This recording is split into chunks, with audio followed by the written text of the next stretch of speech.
Tonight, you are stepping into a world that is not quite gone. It exists in the spaces between old photographs and yellowed letters. It breathes in the margins of diaries no one was ever meant to read. It lingers in the architecture of houses built for people who believed more than anything that the night had rules. The Victorians had a relationship with darkness that we have almost entirely forgotten. They feared it. They romanticized it. They built elaborate rituals around it. They wrote about it obsessively, dreamed about it anxiously, and in some cases spent their entire professional lives trying to understand what it was doing to them. And tonight, you're going to find out what they discovered. This is a long journey. There is no hurry. Settle in. Let the light around you soften.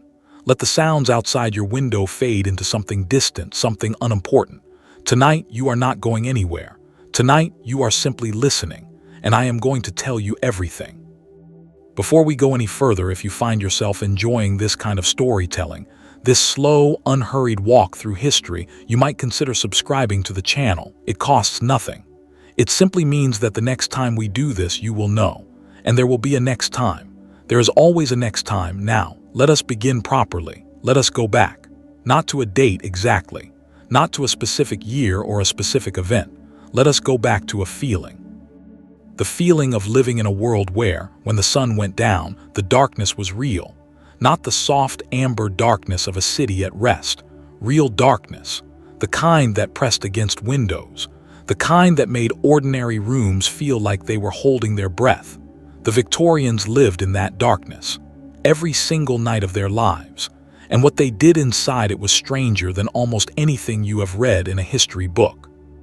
The shape of a Victorian night. To understand Victorian nights, you first have to understand what a Victorian day looked like by the time it ended. In the middle years of Queen Victoria's reign, let us say somewhere around 1860, though the story stretches comfortably in either direction, the average working-class family in a city like London or Manchester or Birmingham would have spent their day in a way that is almost unimaginable now.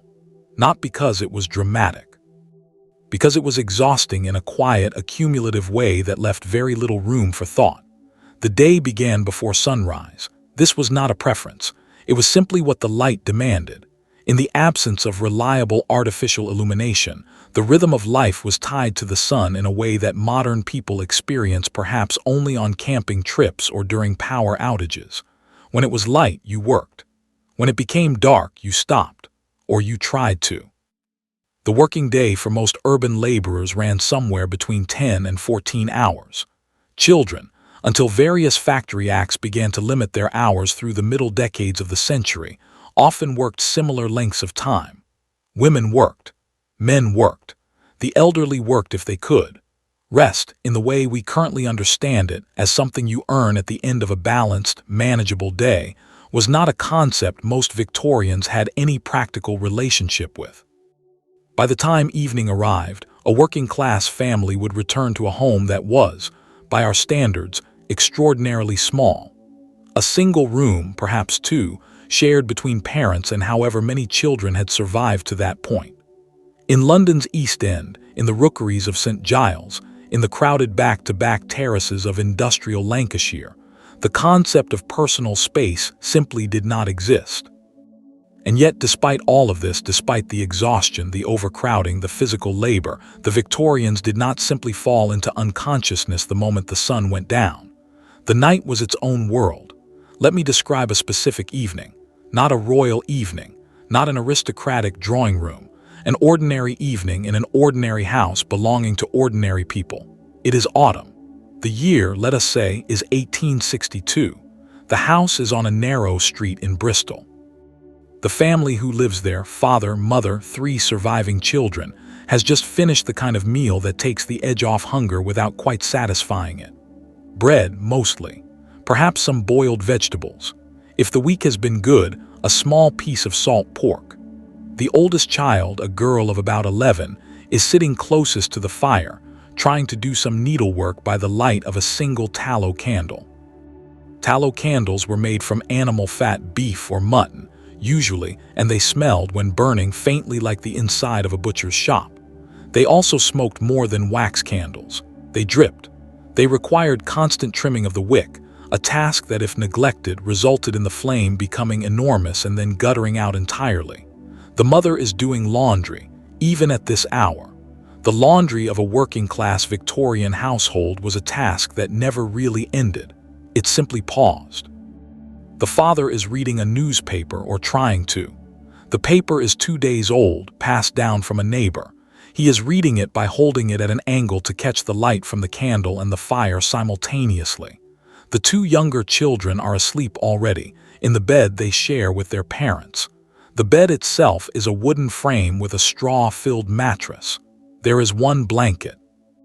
In November, there are nights when the single room does not get warm enough for the blanket to do much good, and the family sleeps piled against one another like a litter of animals seeking heat. This is not written to be bleak. This is written to be accurate. And the accuracy matters because it changes everything about how you understand what comes next. Because what comes next, the sleep of the Victorians, the dreams of the Victorians, the terrors and the rituals and the elaborate beliefs about what happened between dusk and dawn, all of it grows directly out of this soil. This specific, material, physical reality.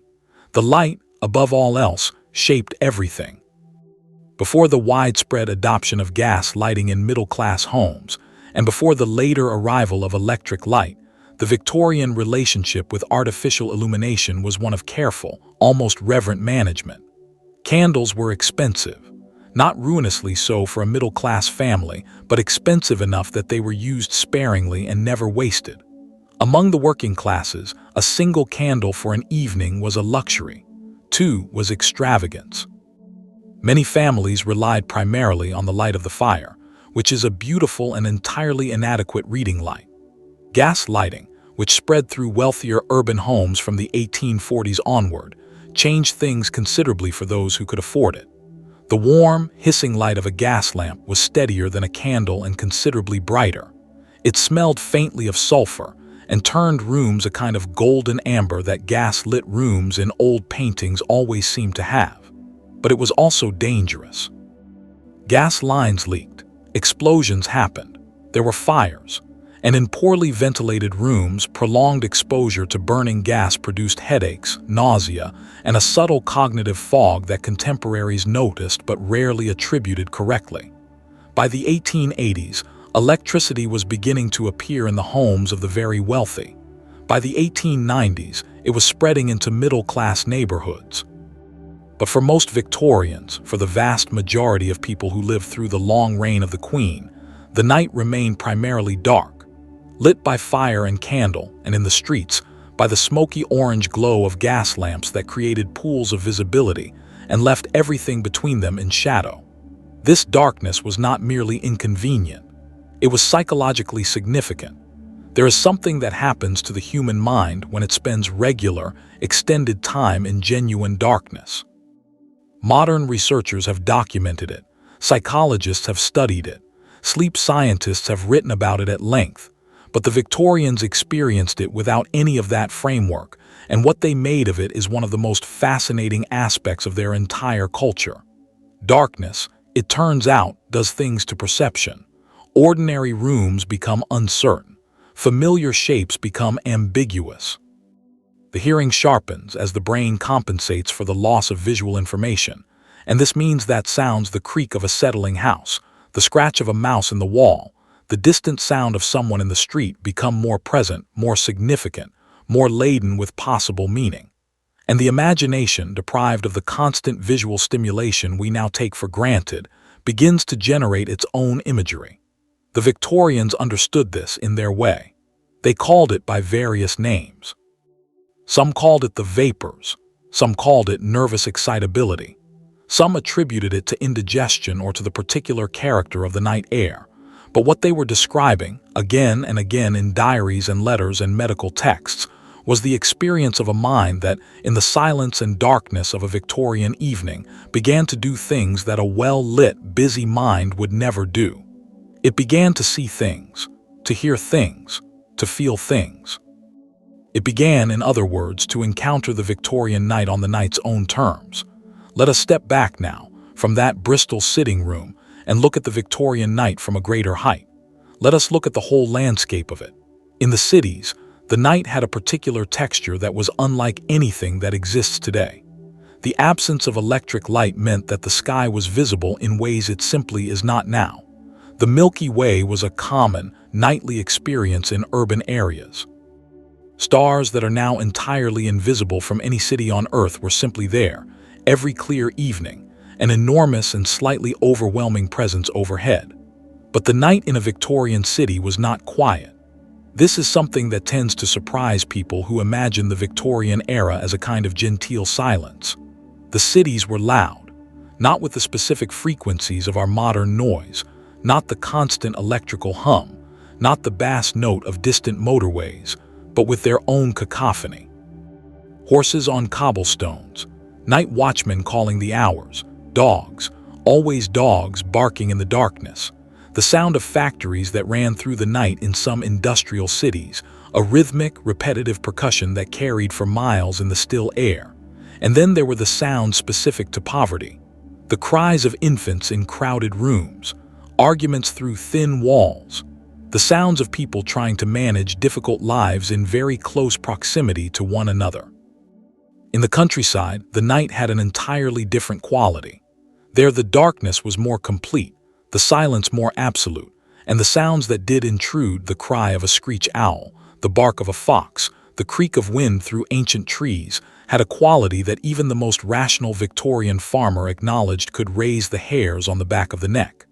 The countryside at night in the Victorian era was, in the minds of most people who lived there, genuinely haunted, not metaphorically, not in a romantic sense, actually practically, literally haunted, with things that the daylight made invisible. We are going to spend a long time with those things tonight, but first, there is something more fundamental to understand. The Victorians slept differently than we do. This is not a metaphor. It is a documented, researched, historically substantiated fact that has been generating considerable excitement in sleep science for several decades now. The way the Victorians organized their sleep, the way most pre-industrial humans organized their sleep, was fundamentally different from the 8-hour consolidated block that modern people are told to achieve. And the difference is, once you learn about it, one of those facts that you cannot quite put back in the box. The historian A. Roger Eckerch, whose research in this area is among the most meticulous and illuminating scholarship of the last several decades, spent years in archives across Europe and America, reading through diaries, court records, medical texts, and literature from the pre-industrial period. What he found, buried in thousands of documents, was consistent and striking. People did not sleep in one long block. They slept in two. The first sleep, sometimes called first sleep or dead sleep in historical documents, lasted from roughly the time people went to bed, usually not long after dark, somewhere between 8 and 10 in the evening depending on season and circumstance, until somewhere around midnight. People then woke up, not groggily, not as if disturbed. They simply woke naturally, as if the night had given them permission. And then they stayed awake for a period that Eckerch found was typically between 1 and 3 hours. This period, sometimes called the watch or the watching hour, was used in ways that tell you an enormous amount about the interior life of the Victorians and their predecessors. Some people got up and moved around. They visited neighbors. They tended to fires. They did light tasks, mending, reading, quiet work that the darkness permitted. In households with servants, this was the time when certain tasks were quietly accomplished in the spaces between the sleeping hours of the family. But many people simply lay in the darkness and thought, and prayed, and talked to whoever was lying beside them. The watching hour was, in the understanding of the time, a natural and even sacred space. There are medical texts from the 18th century that actively recommend it as a productive period. There are religious writers who describe it as the ideal time for prayer, when the mind is clear of the day's distractions and not yet clouded by the morning's demands. There are court records that reference it, cases where someone describes being awake betwixt sleeps as a perfectly ordinary explanation for where they were and what they were doing. This two-part sleep pattern appears to have persisted well into the Victorian era, particularly in rural areas, and among working-class populations whose lives were less mediated by the increasing social pressure to be productive at all hours. And it matters enormously to the story we are telling tonight. Because what people did during the watching hour, what they thought, what they said, what they experienced in those quiet, dark hours between one sleep and the next, tells us things about the Victorian interior life that no official document ever could. In the watching hour, people dreamed awake. Not literally in most cases, but the hypnagogic state, the borderland between waking and sleeping, was something the Victorians navigated with a particular intimacy. They had words for the experiences that happened there. They had frameworks, both religious and superstitious, for interpreting them. The experience of waking suddenly in the deep middle of the night, in near total darkness, in a room that may be very cold, with the sound of the house settling around you and the wind audible outside. This is an experience that does very specific things to the human nervous system.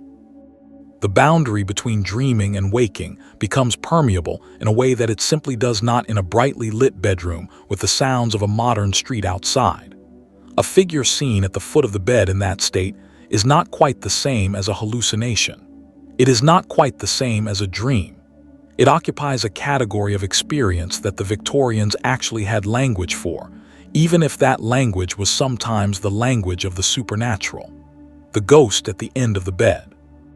The pressure on the chest that prevented breathing. The sense of a presence in the room, certain as the dark, invisible as the air. These were not rare or eccentric experiences in Victorian England. They were common. They were discussed. They appeared in medical journals and in ghost stories and in sermons and in personal diaries and in the quiet, hurried morning conversations of people trying to make sense of what they had experienced in the hours between their first and second sleep. We will spend a great deal of time with these experiences tonight. But first, let us set the scene a little more completely. Let us understand the world in which these nights were being lived. Queen Victoria came to the throne in 1837 at the age of 18 and reigned until her death in 1901. Those 64 years are what we call the Victorian era, though as with any label of that kind, the experience of living through those years was considerably less tidy than the label suggests. The early Victorian period was the period of industrialization's most dramatic acceleration. Cities were growing at a pace that no existing infrastructure could accommodate. The population of London roughly doubled between 1800 and 1850. Manchester and Birmingham and Leeds and Sheffield were doing something similar, drawing people out of the countryside at a rate that had no historical precedent. The night in 1840 was different from the night in 1880, which was different again from the night in 1900. Across those 6 decades, gas lighting spread, then electric lighting began to appear. The railways changed everything about how information traveled, and information about the world, including information about things that happened in the night, moved faster than it ever had before. But certain things remained constant throughout. The basic human experience of darkness, the dreams, the fears, the rituals around sleep and around death, which in the Victorian imagination were never very far apart, and the stories. The Victorians were extraordinary storytellers of a very particular kind. They told stories about the night, about what happened when the light went out, about the thin places in the world where the living and the dead occupied the same space at the same time without quite being able to see each other. Those stories are where we are going next. Before we go there, let me give you just one more piece of context, one more thing to carry with you as we move through the night. The Victorians were, by any measure, a people intimately acquainted with death, not in the abstract, not in the sanitized, medically managed, institutionally removed way that modern Western cultures tend to experience it. They were acquainted with it in the most direct possible way. It came into their homes. It took their children. It took their parents. It arrived without particular warning, moved through the household, and left behind the bodies of people they loved in rooms where life had been ordinary minutes or days before. The infant mortality rate in the early Victorian period was staggering. In some urban areas, nearly half of all children born did not survive to their 5th birthday. Diseases that are now preventable or treatable, cholera, typhoid, typhus, measles, whooping cough, diphtheria, moved through Victorian communities with a regularity that numbed and terrified in equal measure. For an ordinary Victorian family, the experience of losing a child was not an unthinkable tragedy. It was a statistical probability. Most parents expected to lose at least one child. Many lost several. Queen Victoria herself, who is sometimes imagined as a figure of almost abstract privilege, lost her husband Albert in 1861 and wore mourning clothes for the remaining 40 years of her life. The grief was real. The proximity to death was real. Even at the highest levels of Victorian society, death was not a distant or theoretical matter, and this is crucially important for understanding the Victorian night. Because a culture that lives in close proximity to death, that keeps the bodies of its dead in the house for days before burial, that has rituals for sitting with the dead, that takes photographs of dead relatives and hangs them on the wall, such a culture has a very different relationship with darkness than one that has successfully quarantined death from ordinary life. In the Victorian night, the dead were not far away. Sometimes, it seemed, they were barely out of the room. The science of Victorian sleep, and as the night deepens, let us turn from the shape of the Victorian evening to something more specific, something that the Victorians themselves spent considerable energy worrying about, writing about, and attempting to understand. Sleep. Not sleep as we understand it now, with its REM cycles and cortisol rhythms and carefully optimized bedroom environments. Sleep as the Victorians understood it, which was, by turns, a medical mystery, a moral obligation, a potential danger, and a doorway into experiences that could not quite be accounted for by any of the frameworks available to them. Victorian medical science was, to put it charitably, in a state of interesting transition. By the 1840s, the miasma theory of disease, the idea that illness was caused by bad air, particularly the foul air associated with decomposition and filth, was still the dominant framework in mainstream medicine. It was not entirely wrong, as a practical matter. Many of the things that produced bad air also produced disease, contaminated water, rotting organic matter, inadequate sanitation. The theory pointed in roughly the right direction, even when its mechanism was incorrect. But the miasma theory had specific implications for understanding sleep. If bad air caused disease, and if the air of a closed room became progressively more contaminated through the night as sleeping bodies breathed and sweated into it, then sleep itself was understood to be a potentially dangerous activity. The state of being unconscious and stationary for hours in a room with degrading air was not a reassuring picture for a medically anxious age. And the Victorians were, as a class, remarkably medically anxious. The middle classes, particularly, developed a relationship with health and hygiene in the Victorian period that reflected both genuine concern for public health and a somewhat elaborate culture of hypochondria. Medical manuals sold in enormous quantities. Advice books on health and hygiene were bestsellers. The question of how to sleep correctly, how to arrange the body, how to ventilate the room, what to eat beforehand, what to wear occupied significant space in the popular literature of the period. The bedroom, in a middle-class Victorian home, was understood to be a space that required careful management. Ventilation was the primary concern. The fear of vitiated air, air that had been depleted of its vital properties by breathing, or contaminated by the presence of plants. It was a widely held Victorian belief that plants consumed the good air and released bad air at night, and many doctors advised against keeping plants in bedrooms, or simply by the hours of darkness, produced a distinctive approach to sleeping arrangements.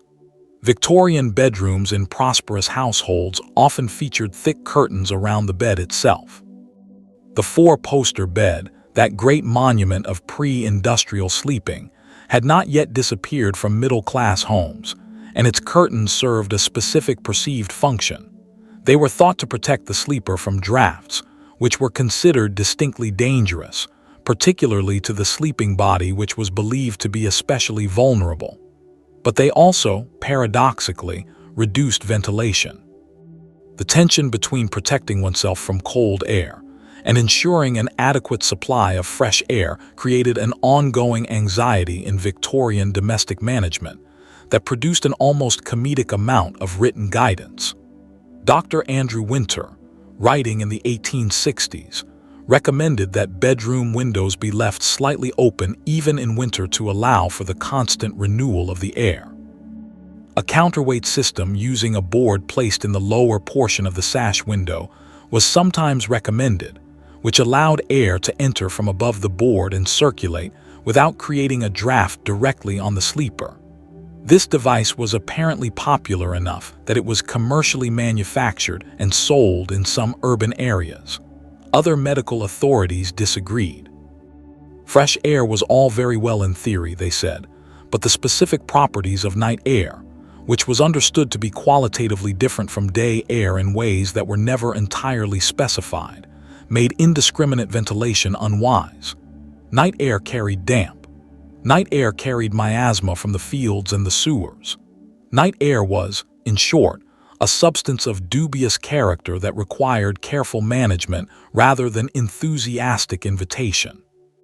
The argument about bedroom windows went on for the entire Victorian period. It was never resolved to anyone's satisfaction. The sleeping body itself was a subject of considerable fascination and anxiety. What happened to a person when they slept? This was not a question with easy answers in the Victorian period, and the attempts to answer it produced some of the most interesting medical writing of the era. Sleep was understood in the dominant medical framework of the early Victorian period as a condition in which the vital functions of the body, the animating energy that distinguished the living from the dead, underwent a partial withdrawal. The heart continued to beat, the lungs continued to breathe, but the higher functions of the mind were understood to be, in some meaningful sense, absent. Where they went was a matter of debate. Some medical writers suggested that sleep was essentially a form of mild death, a daily rehearsal for the final extinction that awaited everyone. This was not necessarily a frightening idea in the Victorian religious framework. It was often presented as a comforting one. The body at rest, the soul briefly released from its physical obligations, the nightly reminder that the state of death was not as terrible as the living feared. But there was another possibility, one that the more scientifically minded Victorians found both compelling and disturbing.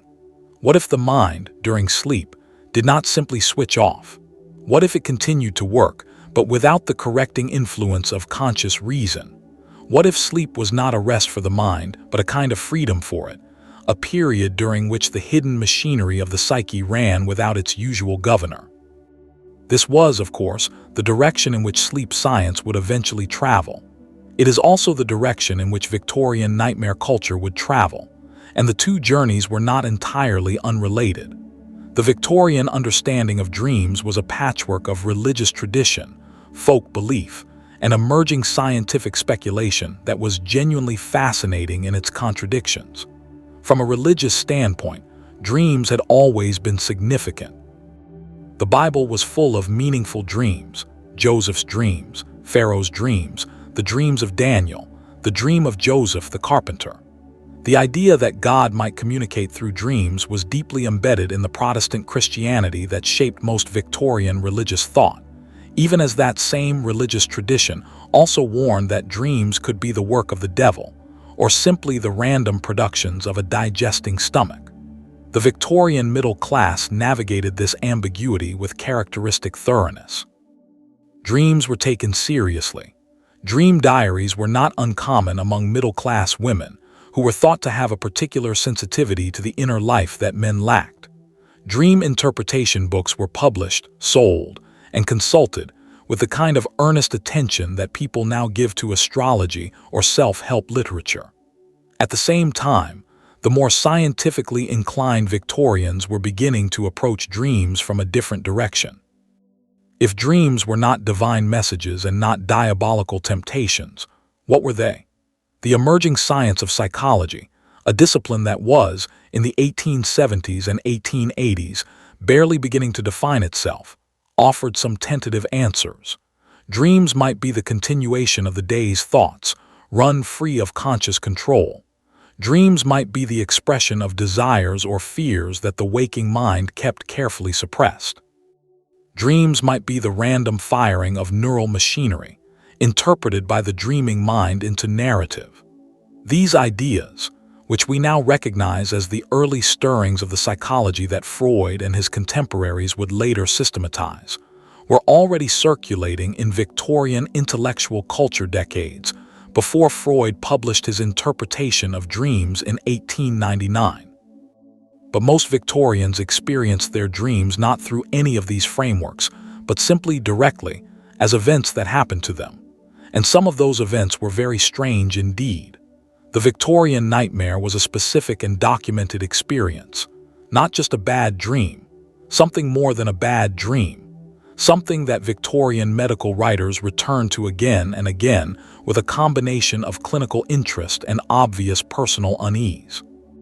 The medical literature of the Victorian period contains numerous descriptions of what was then called the incubus, not in the demonic sense that the word had in earlier periods, but in a technical medical sense that described a specific cluster of symptoms. These symptoms are now recognized as sleep paralysis. The experience of sleep paralysis is one that a significant portion of the population has at some point. You are between sleeping and waking, usually in the first few minutes of waking, or sometimes in the transitional state just before deep sleep. Your eyes open, or you feel as though they do. You are aware of your surroundings. You can see or seem to see the room around you, but you cannot move. Your body is completely, absolutely unresponsive to any attempt to shift or signal. And frequently there is something else. There is a presence. The sensation of something in the room is reported by a high percentage of people who experience sleep paralysis. Not a vague sense of unease, but a specific, directional sense of presence. Often it is felt to be at the door, or in the corner, or most commonly sitting on the chest, which accounts for the particular difficulty of breathing that accompanies the paralysis and that had, in earlier centuries, given the experience its name, the nightmare. The word nightmare did not originally mean simply a bad dream. It described the mare, an Old English word for an evil spirit that sat on the sleeper's chest in the night. Victorian doctors knew this experience well. Many of them described it in clinical terms, tracing it to indigestion, or to sleeping on one's back, or to the particular state of the nervous system under certain conditions. But they could not quite account for the vividness of the accompanying experiences, the certainty of presence, the visual and auditory hallucinations that often accompanied the paralysis, the way the experience felt qualitatively different from any ordinary dream. And the Victorians who experienced it, which was, given their sleep conditions, their diet, and their relatively high rates of anxiety and nervous exhaustion, a very large number experienced it without any clinical framework to contain it. They experienced it in the dark, in the cold, in the middle of a night that might still be many hours from dawn. They experienced it as a visitation. Let us slow down here for a moment and spend some time with a specific account. The diarist and writer Arthur Munby kept one of the most extraordinary diaries of the Victorian period, extraordinary not only for its duration, he kept it for 40 years, but for its frankness and its range of observation. Among his many entries, there are several that describe experiences in the night that belong to this category of experience between sleeping and waking. In an entry from the winter of 1863, Munby describes waking in the middle of the night. He does not give a precise time, but from context, it is clearly somewhere in the small hours, with the sensation that someone was sitting on the bed beside him. He was lying on his back, unable to move, and was entirely certain that a figure was present in the room. He could not see it clearly. He did not need to.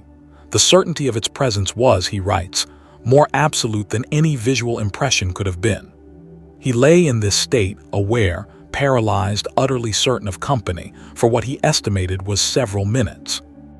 Then the sensation passed, the paralysis released, and he found himself alone in the room, fully awake, with his heart beating with a violence quite disproportionate to any dream. He attributed the experience to indigestion from a late supper, But the way he writes about it, even in his rational, matter-of-fact way, suggests that the rational attribution did not entirely close the door on other explanations. The experience was simply too vivid, too certain, too unlike anything that the word dream adequately covered. What is remarkable about the Victorian treatment of these experiences, the paralysis, the presences, the figures at the bed, is the range of explanatory frameworks they deployed simultaneously. The religiously inclined might describe it as a temptation or a warning. The medically inclined would reach for indigestion or nervous exhaustion. The more romantically inclined might describe it in the language of the ghost story, which was one of the great literary forms of the Victorian period, and which drew, often quite explicitly, on the phenomenology of these real nocturnal experiences. And the more practically inclined, the working class, the rural population, those who lived further from the medical and literary cultures of the cities, would simply incorporate the experience into their existing framework of local superstition and folk belief. The something in the room had a name in most regional traditions. It was specific. It was understood. It was dealt with through specific rituals that had been effective, at least in the sense of providing psychological containment, for generations. We will come back to those rituals. They are among the most fascinating aspects of Victorian night culture. But first, let us spend some more time with the medical establishment, because their attempts to understand sleep in the Victorian period led them into some genuinely extraordinary territory. The question of somnambulism, sleepwalking, occupied Victorian medical writers for decades with an energy that suggests more than purely clinical interest. Sleepwalking was not a new phenomenon. It appears in historical records from ancient times. Shakespeare's Lady Macbeth is perhaps the most famous sleepwalker in literature, and her nocturnal wanderings carry all the weight of guilt and madness that the Elizabethans associated with the condition. By the Victorian period, the medical understanding of somnambulism was technically more sophisticated but not in some respects much clearer. What was a sleepwalker actually doing? The question seemed simple. The answer was baffling. A sleepwalker moved through the world with apparent purposiveness. They navigated obstacles. They performed tasks.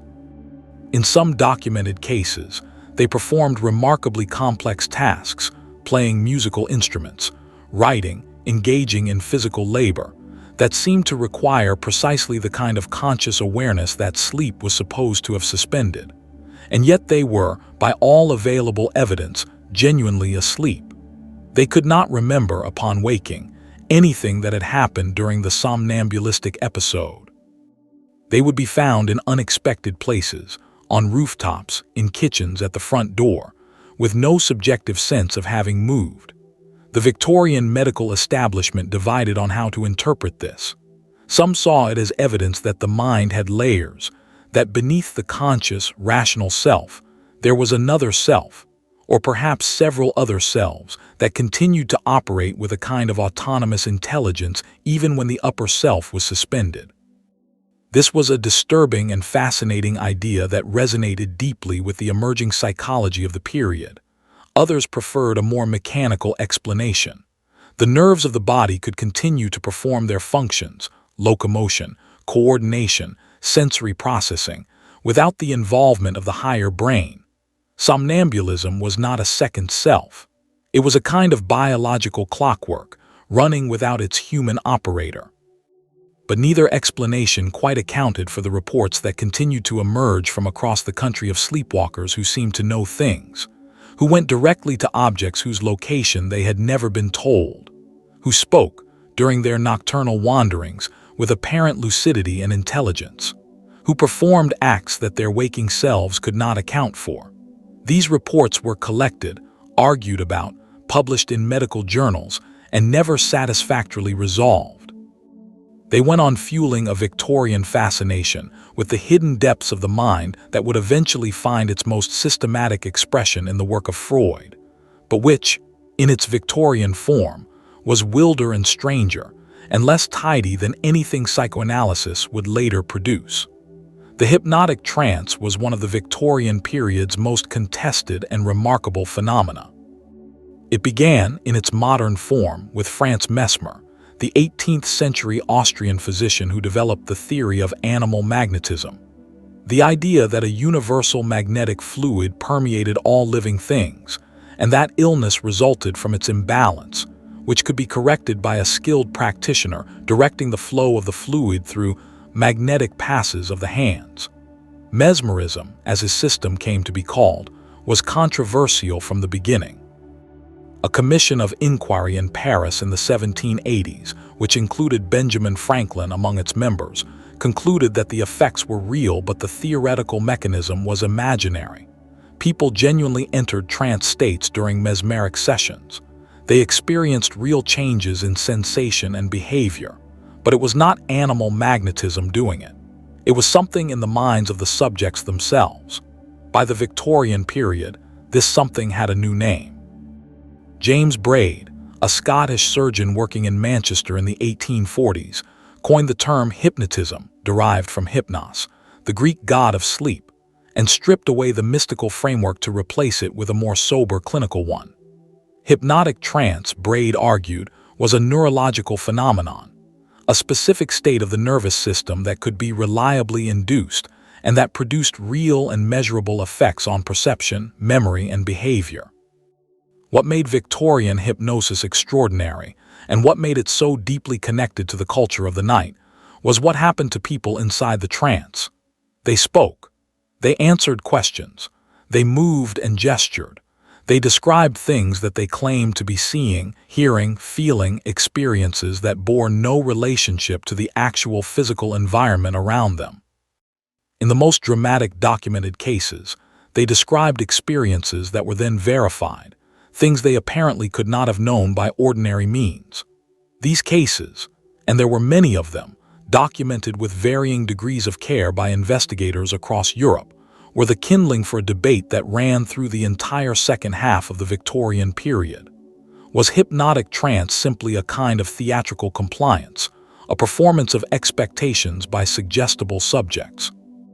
Or was it a genuine altered state that revealed capacities of the mind that normal waking consciousness kept hidden? And if the latter, what did those hidden capacities tell you about the nature of the mind itself? In 1882, a group of Cambridge scholars, mostly philosophers and classically trained intellectuals with a wide-ranging interest in the unusual, founded the Society for Psychical Research. The Society's founding was one of the most significant intellectual events of the Victorian period and one of the least well-known. Its members included some of the most distinguished thinkers of the era. Henry Sidgwick, one of Cambridge's most respected moral philosophers. Frederick Myers, a poet and classicist. Edmund Gurney, a musician and philosopher. Later, the physicist William Crookes, the naturalist Alfred Russel Wallace, and the novelist Arthur Conan Doyle would all become associated with it. The Society's purpose was to apply systematic scientific methodology to the investigation of phenomena that the scientific establishment had largely declined to take seriously. Apparitions, telepathy, communication with the dead. The strange experiences of the night, the presences, the figures, the voices, that ordinary people reported in enormous numbers but that respectable science had no framework for. They collected testimony. They conducted experiments. They published meticulous reports. And they found themselves in the genuinely uncomfortable position of investigators who take their own methodology seriously enough to follow where it leads, even when where it leads is somewhere that the rest of the scientific world thinks is frankly embarrassing. The Census of Hallucinations, conducted by the Society in 1889 and published in 1894, was a systematic survey of reported hallucinatory experiences among the general population. 17,000 people were asked whether they had ever, while awake, had a vivid impression of seeing, hearing, or touching a person or object that was not physically present. Roughly 10% said yes. 10% of 17,000 respondents. In 1889, The figure is significant not because it proves anything about the nature of reality, but because it tells you something about the Victorian interior life. In a culture where the night was dark and long, where sleep was divided, where the boundary between sleeping and waking was navigated without the buffering effect of constant artificial light and stimulation, a very large number of people were having experiences that they could not account for within any ordinary framework. And the Society for Psychical Research was trying to take those experiences seriously. Among the Society's most significant publications was a book called Phantasms of the Living, published in 1886. It was a massive work, 2 thick volumes, compiled by Edmund Gurney, Frederick Myers, and Frank Podmore, based on the systematic collection and evaluation of cases in which people had reported experiences that appeared to correspond to events happening at a distance. The most common of these cases involved what the authors called crisis apparitions. A person, usually someone with a close emotional relationship to the percipient, appeared as a figure, a voice, a strong sense of presence at the moment of their death, often at a distance of many miles. The percipient would see their friend or relative at the door or in the room, and then learn the following day or the following week that the person had died at approximately that hour. These cases are either among the most fascinating data points in the history of human experience, or they are among the most interesting examples of the way human memory and narrative making can construct meaningful coincidence from meaningless chance. The investigators themselves were careful about this distinction in ways that are actually admirable by the standards of any era. They required corroboration. They looked for alternative explanations. They excluded cases where the timing could not be verified. And after all that, they were left with a residue of cases that they could not explain to their own satisfaction. What they made of those cases, and what we should make of them, is a question we will return to later in the night. For now, let us simply note that the Society for Psychical Research was not, as it is sometimes characterized, a collection of gullible Victorians desperate to believe in ghosts. It was a collection of serious people trying to apply serious methods to experiences that a very large number of their contemporaries were having, and that deserved, they thought, more careful attention than they were receiving. The fact that we still do not have entirely satisfactory answers to the questions they were asking is perhaps its own kind of interesting. The Victorian ghost, and as the night deepens a little further, let us turn to the ghost. The Victorian ghost is one of the most distinctive and thoroughly documented figures in the history of the supernatural, and it has a complexity that the popular image of it, the white-sheeted specter rattling chains at the top of a staircase, entirely fails to capture. The Victorian ghost was a creature of specific circumstances. It had rules. It had preferences. It appeared in particular places at particular times for particular reasons. It was not simply malevolent. It was not simply tragic. It was frequently, and this is perhaps the most interesting thing about it, useful. But let us begin at the beginning. Let us begin with why the Victorians were so extraordinarily preoccupied with ghosts. The statistics of Victorian death are, as I mentioned earlier, enough to explain a great deal. But the particular form that the Victorian preoccupation with ghosts took, the specific cultural obsession with the possibility of continued existence after death, with communication between the living and the dead, with the thin membrane that separated the inhabited world from whatever lay beyond it, requires a slightly more nuanced explanation. The Victorian period was the period of what historians call the death of God. Not a literal death, of course. But the intellectual landscape of the Victorian era was one in which the certainties of traditional religious belief were being challenged, systematically and publicly, in ways they had not been challenged before. Darwin's On the Origin of Species appeared in 1859. The geological discoveries of the first half of the century had already established that the Earth was incomparably older than biblical chronology suggested. The higher criticism, the scholarly tradition of applying historical and textual analysis to the Bible, was producing results that made literal interpretation increasingly difficult to maintain. And in this context, in this world where the old answers were no longer entirely reliable, the question of what happened after death became more urgent, not less. If the traditional Christian framework could no longer be accepted without qualification, then what exactly was one to believe about the survival of the soul, about the possibility of reunion with those who had died, about the meaning of the experiences that so many people were having in the dark hours of the night? The Victorian Ghost story in this light is not simply entertainment. It is an attempt to think through these questions in a form that the conscious mind could manage, a narrative form, one that had a beginning, a middle, and usually some kind of resolution, even if the resolution was not always comforting. The ghost story as a specific literary form came into its own in the Victorian period, though its roots, as with so much of Victorian culture, lay in the 18th century. The Gothic novel, that great northern European tradition of ruined abbeys and persecuted heroines and ancient family curses, provided the bones. What the Victorians added to it was something more specific, more domestic, and in some ways more unsettling. The Victorian ghost story moved the haunting indoors, into drawing rooms and libraries and bedrooms, into ordinary houses on ordinary streets, into the spaces of everyday life. The great practitioners of the form included some of the most celebrated writers of the period. Charles Dickens, whose A Christmas Carol is perhaps the most famous ghost story in the English language, wrote ghost stories throughout his career, including a notable series for his magazines Household Words and All the Year Round. Elizabeth Gaskell wrote them.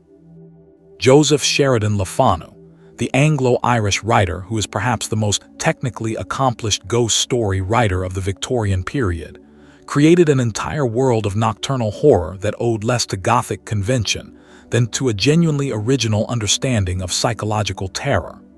Henry James, writing at the end of the century, produced The Turn of the Screw, which is arguably the most sophisticated and intellectually interesting ghost story in the English language. But what is fascinating about all of these works, and about the enormous popular market for ghost stories in Victorian magazines and newspapers, is the degree to which they drew directly on the phenomenology of real experience. The experiences I described in the previous chapter, the presences, the paralysis, the figures at the end of the bed, the sounds in empty rooms. These were not invented by writers. They were reported by ordinary people. And the writers were, in many cases, reporting them back, shaped into narrative. Le Fanu is the writer I want to spend a little time with here, because he understood something about the Victorian ghost that other writers of his period often missed. Sheridan Le Fanu was born in Dublin in 1814 and spent most of his working life producing novels and stories for the literary magazines of the period. His wife died in 1858, after years of nervous illness and religious anxiety that had darkened their marriage considerably. After her death, Le Fanu became increasingly reclusive. He worked at night, almost exclusively. He slept during the day in his house in Merrion Square in Dublin with the curtains drawn. When visitors called, they would sometimes find him in a state of obvious disturbance, having just woken from dreams that he did not describe in detail but that clearly troubled him. His stories, particularly the collection In a Glass Darkly, published in 1872 and presented as case notes from the fictional German physician Dr. Martin Hesselius, have a quality that is unlike almost anything else in Victorian fiction. They are not frightening in the conventional Gothic sense. They are frightening in the way that real nocturnal experiences are frightening, because the horror is internal, because the boundary between the supernatural and the psychological is deliberately obscured, because the reader is never quite sure whether what is happening to the protagonist is a ghost or a breakdown. His story, Green Tea, perhaps the most remarkable story in the collection, concerns a clergyman named Jennings who is haunted by a small monkey, visible only to him, that follows him everywhere and eventually drives him to suicide. The monkey is read by modern critics as a figure for depression, for repressed sexuality, for religious doubt, for any number of things. But Le Fanu himself seems to have believed, or at least was willing to suggest that it might be something else entirely. A real visitation, a presence from outside, something that the mundane world of reason and daylight could not account for. The ambiguity was the point, and the ambiguity was specifically Victorian because the Victorians lived in it. They lived in the space between belief and doubt, between experience and explanation, between the comfort of the old religious frameworks and the cold clarity of the emerging scientific ones. The ghost, in Victorian culture, was the figure that occupied that space. Let me tell you about a particular ghost, not a fictional one. In 1897, a case was brought to the attention of the Society for Psychical Research that had already been circulating in local conversation for several years. It concerned a house in Cheltenham, Gloucestershire, a large, well-appointed Victorian house in a prosperous neighborhood, in which a family named Despard had been experiencing, since approximately 1882, a recurring apparition. The figure was described consistently as a tall woman, dressed in black, with her face partially obscured by a handkerchief held to her face as if weeping. She was seen by multiple members of the household, the children, the servants, visitors who had not been told anything about the house's reputation. She appeared primarily in the drawing room and on the staircase. She was seen in daylight as well as in darkness, though the night encounters were the ones that stayed most persistently in memory. Rose Despard, the family's eldest daughter who was studying medicine at the time and who brought a scientific cast of mind to the investigation, began keeping systematic records. She noted the dates and times of sightings, the locations, the atmospheric conditions, the state of mind of the observer. She attempted to communicate with the figure, speaking to it directly on several occasions. The figure never responded, but it also did not disappear or behave in the dramatic way that fictional ghosts were supposed to behave. It simply moved, slowly and quietly, through its usual routes in the house, and then was gone. Rose attempted to trap the figure. She stretched threads across the staircase at ankle height. The figure, when it appeared while the threads were in place, passed through them without disturbing them. Or possibly it simply stepped over them in a way that the observer could not detect in the dim light. The accounts are careful to allow for both possibilities. The figure was eventually identified by family members who had known the previous inhabitants of the house as resembling a woman named Imogen, the second wife of a captain who had owned the house previously. Imogen had been miserable in the house. She had believed, apparently with some justification, that her husband was in love with someone else. She had spent much of her time in the house in a state of obvious distress, frequently seen on the staircase and in the drawing room with a handkerchief pressed to her face. She had died, some years before the Despard family moved in, of alcoholism. She was buried in the local churchyard. The apparitions diminished and eventually ceased around 1889, 7 years after they had begun. No explanation was ever found that satisfied all the available evidence. Rose Despard published her account, under the pseudonym Miss Morton, in the Proceedings of the Society for Psychical Research in 1892. It remains one of the most carefully documented ghost cases in the literature of the period. What the Cheltenham ghost actually was, whether it was a form of mass suggestion, a genuine apparition of the kind the Society was investigating, a pattern of experiences produced by the specific acoustic and architectural properties of the house, or something else entirely, remains unknown. But the way it was experienced, and the way it was investigated, tells you a great deal about the Victorian night, about the seriousness with which these experiences were taken, about the genuine uncertainty that lay at the heart of Victorian culture when it came to the question of what the darkness contained. The ghost in Victorian popular culture served a range of functions that are worth understanding individually. First and most obviously, it provided entertainment. The Victorian appetite for ghost stories was enormous, and the commercial literature of the period catered to it enthusiastically. Ghost stories appeared in every major magazine of the period. They were published in special Christmas numbers. Dickens's various Christmas annuals were enormously popular partly for their ghost content, and in penny dreadfuls and cheap reprints aimed at working-class readers. The Ghost was, in a very practical commercial sense, good business. But the entertainment function was never entirely separate from other functions, in the way that pure escapism might be. Victorian ghost stories were morally purposive in ways that the modern horror genre usually is not. They carried messages. They made arguments.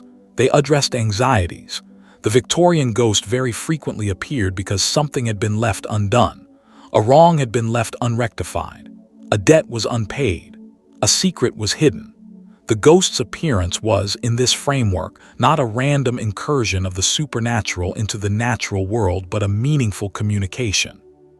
A claim being pressed from the other side of death for attention to a specific, earthly, practicable matter. This gave the Victorian ghost a curious combination of terror and reassurance. It was frightening, yes, but it was also, in a sense, responsible. It followed rules. It had purposes. And if you could discern those purposes and act on them, if you could find the hidden will, right the ancient wrong, restore the concealed identity, the ghost would depart, and the house would be quiet, and the night would be safe again. The ghost as a figure of justice, rather than simply a figure of horror, is one of the most distinctively Victorian aspects of the form. There is another function of the Victorian ghost that is perhaps less discussed but equally important: the ghost as a figure of grief. The Victorians grieved with an extravagance and a duration that modern Western culture, which has compressed grief into a kind of approved timetable, can find difficult to understand. Queen Victoria's 40 years of mourning clothes are the most famous example, but they are simply the visible expression of something that permeated the culture at every level. Death in Victorian families happened frequently and often without much warning. People died of things that are now treatable. They died young. They died suddenly, and the grief that followed was real, prolonged, and in many cases never fully resolved. In this context, the ghost story offered something that nothing else in the culture could quite provide. The possibility, always maintained as a possibility rather than a certainty, always held at the careful remove of narrative convention, that the dead were not entirely gone, that they were still somewhere, that they might, under the right circumstances, be encountered. The ghost was, for many Victorians, a figure of hope as much as a figure of fear. The hope that the people they had lost were still present in some form, still capable of being perceived, if not quite touched, still carrying something of the personality and the particularity that had made them themselves. This is not a simple or unsophisticated emotion. It is one of the most human and enduring responses to loss that any culture has ever produced. And the Victorians gave it form, gave it narrative, gave it the specific shape of the tall woman in black on the staircase, or the white figure at the window, or the voice in the empty room that sounded exactly like a voice remembered. The ambient sound shifts again. The rain has stopped, leaving a particular kind of stillness that follows rain at night. The fire is very low. The wind has died. Meanwhile, in another quiet corner of history, there was a version of the Victorian night that was less about ghosts and more about something equally strange. Something that the Victorians took even more seriously in some ways, and that produced some of the most extraordinary scenes in the period's social history: the séance. The table turns spiritualism and the Victorian night spiritualism arrived in England from America in the late 1840s and spread with a speed and thoroughness that was, in retrospect, entirely predictable. The conditions were exactly right for it. A culture in which traditional religious certainties were under pressure. A culture in which death was a constant, near presence. A culture that had developed, through its ghost story tradition and its hypnotic research and its medical fascination with the hidden mind, a rich imaginative language for experiences that existed between the ordinary and the extraordinary. Into this culture came a very simple proposition. The dead could speak, not metaphorically, literally. If the right conditions were created, a darkened room, a circle of sympathetic participants, a person with particular sensitivity to the communications of the other side, the departed could make themselves known. They could provide information, give reassurance, demonstrate that the grave was not an ending. The origins of modern spiritualism are usually traced to the Fox sisters of Hydesville, New York, in 1848. Kate and Maggie Fox, two young girls, reported hearing mysterious knocking sounds in their house and claimed to have established a communication with the spirit responsible, a communication based on a simple rapping code, one knock for no, two for yes. Their mother and then their neighbors and then reporters and then a rapidly expanding audience of interested observers observed the communications and were, in many cases, convinced. The sisters toured. They demonstrated. They were investigated. They were both believed and disbelieved by different observers with equal certainty. In 1888, Maggie Fox publicly confessed that the rapping sounds had been produced by cracking the joints of her feet, a confession that devastated many of her followers. She then recanted the confession, which confused matters further. Kate died of alcoholism. Maggie died in poverty. The spiritualist movement, which by then had millions of followers across the English-speaking world and beyond, absorbed the scandal and continued. Because the Fox sisters were not the movement. They were the spark. The movement was something that had been waiting to happen, and it would have found another spark if they had not provided one. Spiritualism reached England in 1852, when a medium named Mrs. Hayden arrived from America and gave demonstrations in London that were attended by the intellectually curious, the bereaved, and the simply fashionable in roughly equal proportions. Within a few years, spiritualist circles, groups of people who met regularly to conduct séances, were operating across the country, from London drawing rooms to provincial parlors to the homes of working-class families in industrial cities. The séance itself was a carefully choreographed event, though this choreography was not usually experienced as artificial by its participants. A group of people, typically an even number, sometimes as few as 4, sometimes as many as a dozen, would gather around a table in a darkened room. They would link hands. They would wait in silence, or with the singing of hymns. Spiritualism had a particularly close relationship with the Protestant hymn tradition, which provided a shared emotional register for participants, for communications from the spirits of the dead. The communications took various forms depending on the medium and the circle. In the early years of the movement, the rapping sound, sometimes attributed to spirits communicating through a code of knocks, was the most common. Table turning, in which the table around which the participants were seated would begin to rotate or tilt under no observable physical force, was enormously popular in the 1850s and produced a minor scandal that we'll return to shortly. More dramatic phenomena included automatic writing, the medium's hand moving without conscious control to produce written messages, and direct voice communication, in which a voice apparently distinct from the medium's own could be heard speaking in the darkened room. The very most dramatic séances featured physical materializations, objects moving through the air, a phenomenon called apportation, the production of strange substances from the medium's body called ectoplasm, a term coined in the 1890s, and in the most extreme cases, the apparent physical materialization of the spirits themselves, figures that could be seen, sometimes touched, sometimes even photographed.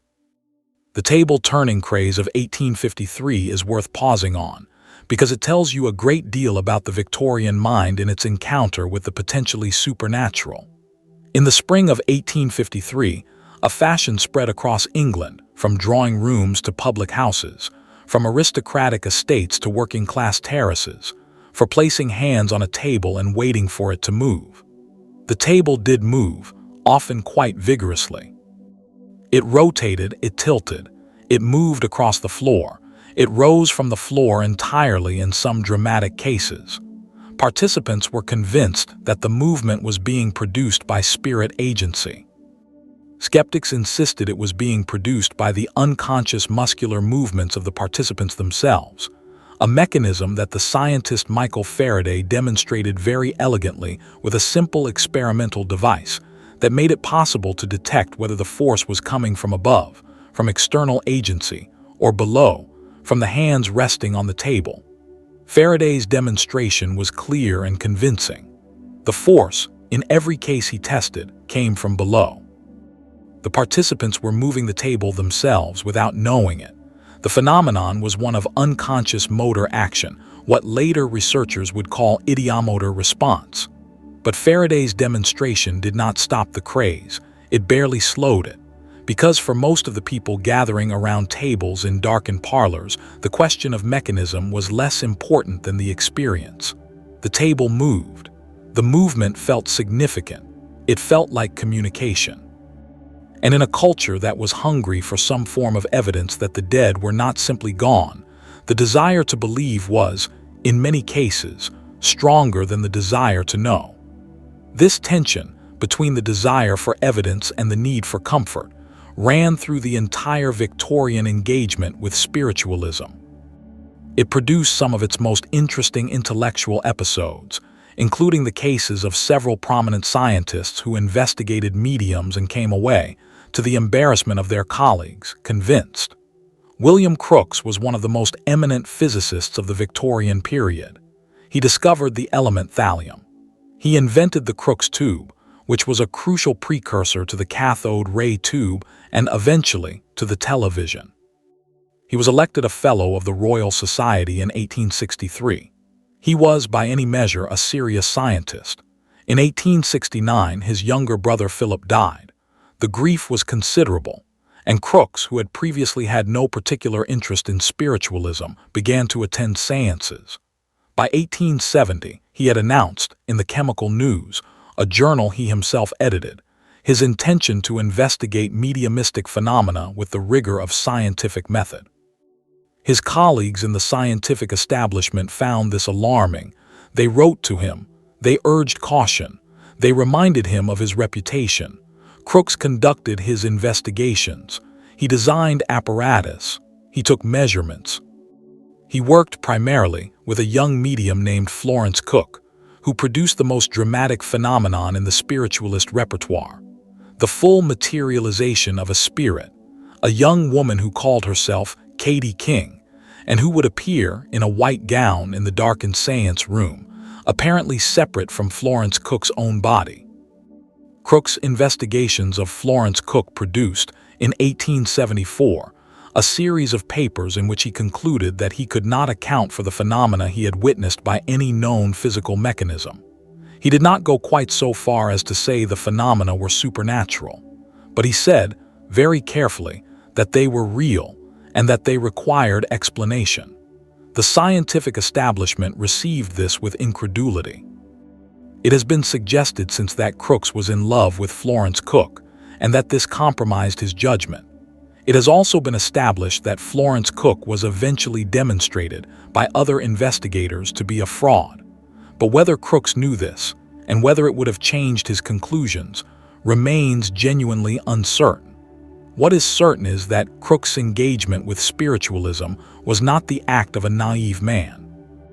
It was the act of a grief-stricken man, a curious man, and a man who had witnessed things in darkened rooms that he could not, even with the full force of his scientific training, account for to his own satisfaction.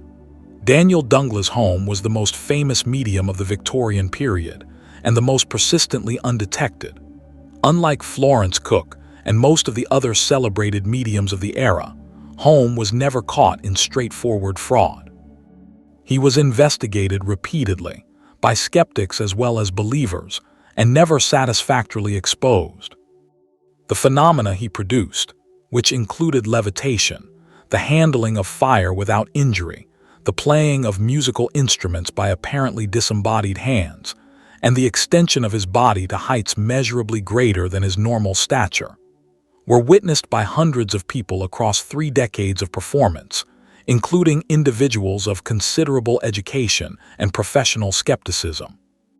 One of the most famous incidents in Holmes' career occurred at Ashley House in London in December 1868. 3 witnesses, Lord Lindsay, Lord Adair, and Captain Wynne, reported that Holmes went into a trance, opened a window in a 3rd-floor room, levitated out of the window, floated through the air to another window in the same wall, a distance of approximately 7 feet, and at a height of approximately 70 feet above ground, and returned through that window into the room. The account was published. It was subjected to intense scrutiny. Various attempts to explain it as trickery or hallucination or straightforward fabrication by the witnesses were made over the following decades. None of them was entirely satisfying. Home died in 1886. He was never exposed.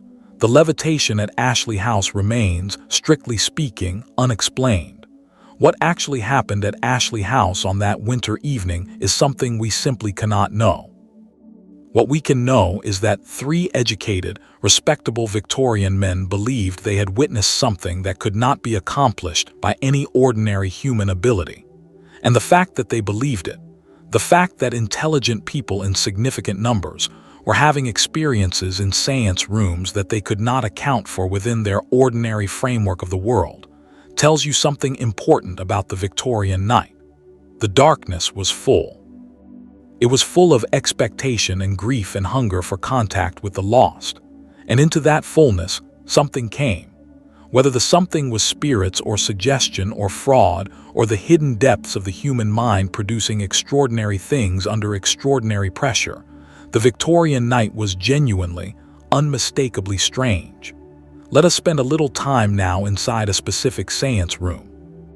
Not with one of the celebrated mediums, but with an ordinary circle, of the kind that was meeting in parlors across England every week throughout the second half of the Victorian period.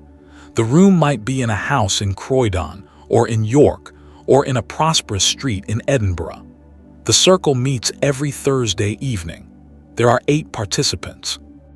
They are of middling social rank: a physician, a clergyman, 2 women who are sisters, a school teacher, a solicitor, and 2 others who do not participate actively but sit in the circle for the benefit of their magnetic influence.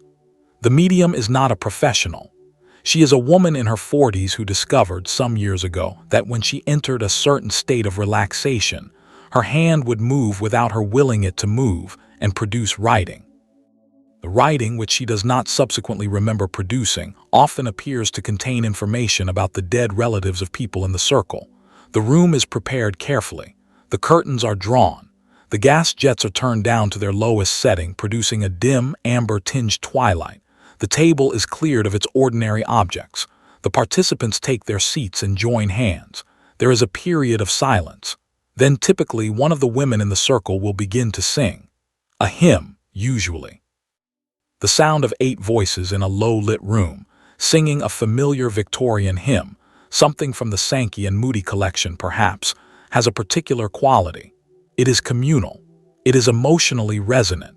It creates a shared state of mild trance that is partly the result of the hymn itself, and partly the result of the expectations that everyone in the room is bringing to the evening. The medium's hand begins to move. It moves across a piece of paper that has been placed before her. The movement is slow at first, then faster. The resulting writing is sometimes clear, sometimes barely legible. The circle leans in, reads, interprets. Tonight the writing produces a name, a date, a reference to a piece of jewelry that is apparently hidden in a specific location in a specific house. The solicitor in the circle becomes very still. He knows the name. He says nothing. After the circle, he asks the medium privately about the jewelry. She does not remember writing anything about jewelry. She does not know anything about jewelry. He goes home and looks in the place specified. The jewelry is there. Cases of this kind, and there are many of them in the literature of the period, some well documented, some apocryphal, are the ones that make the skeptical mind most uncomfortable. Not because they prove anything, but because they suggest the possibility of something that we do not have an adequate explanation for. The possibilities are several. The medium might have had access to the information through ordinary means, through gossip, through overhearing conversations, through the small social networks of a Victorian community in which secrets were less secret than people imagined. The medium might have been genuinely reading something, not a spirit communication, but something in the behavior or the unconscious communication of the people in the room, some micro-signal that her unusual sensitivity allowed her to detect and interpret. Or the information might have been produced through some mechanism that we do not yet understand. The Victorians, to their credit, largely considered all three possibilities. The investigators of the Society for Psychical Research were genuinely interested in the second option, in what they called telepathy, the direct transfer of information between minds by some mechanism other than the ordinary senses. If telepathy was real, if the mind could receive information without the mediation of the senses, then many of the phenomena of the séance room might be explicable without recourse to the literal survival of the dead. This was a more comfortable conclusion for the scientifically inclined, even if it required its own extraordinary assumptions. And it drove some of the most interesting experimental work of the Victorian period, work that anticipated by decades the scientific investigation of telepathy and related phenomena that continues today. The medium in our Croydon parlor, who does not know what her hand has written, and the solicitor who found the jewelry, and the 8 people who sang hymns in the low-lit room, all of them are part of a world that we have largely lost, not the world of séances specifically. Though that world is more present than most people realize, spiritualism and its various descendants are still practiced by millions of people worldwide, and the séance circle still meets in parlors and community halls in many cities. What we have lost is the particular combination of darkness and silence and unhurried time that made these experiences possible. The Victorian night had duration. It lasted. People spent hours in it without the option of switching it off, and in those hours, the mind did things that a mind in constant artificial light and constant electronic stimulation simply does not do.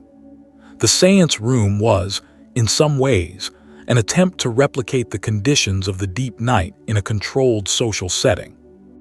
The darkness, the silence, the joining of hands, the suspended ordinary consciousness, all of it was an attempt to create, deliberately, the conditions under which the extraordinary became possible. Whether what emerged from those conditions was supernatural or psychological or some combination of both, the Victorians were exploring something real, something about the human mind and its capacity for experiences that ordinary life in ordinary light keeps carefully suppressed. And the night, the actual physical Victorian night, was where those suppressions most reliably gave way. What they dreamed, and as the night deepens further and the watching hours approach, let us spend some time with what the Victorians actually dreamed, not the ghost stories they told about other people's experiences, not the scientific investigations of the Society for Psychical Research or the séances of the spiritualist circles. What the Victorians dreamed in their own beds, in their own nights, in the privacy of their own sleeping minds. We know more about Victorian dreams than you might expect. The dream diary was a recognized form in Victorian culture.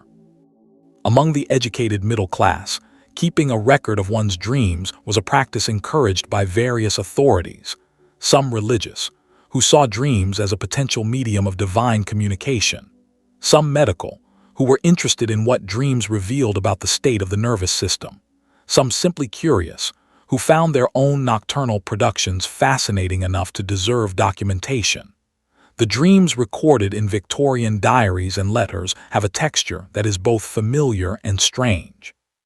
Familiar because dreams are dreams, and the fundamental machinery of the dreaming mind does not change much across centuries.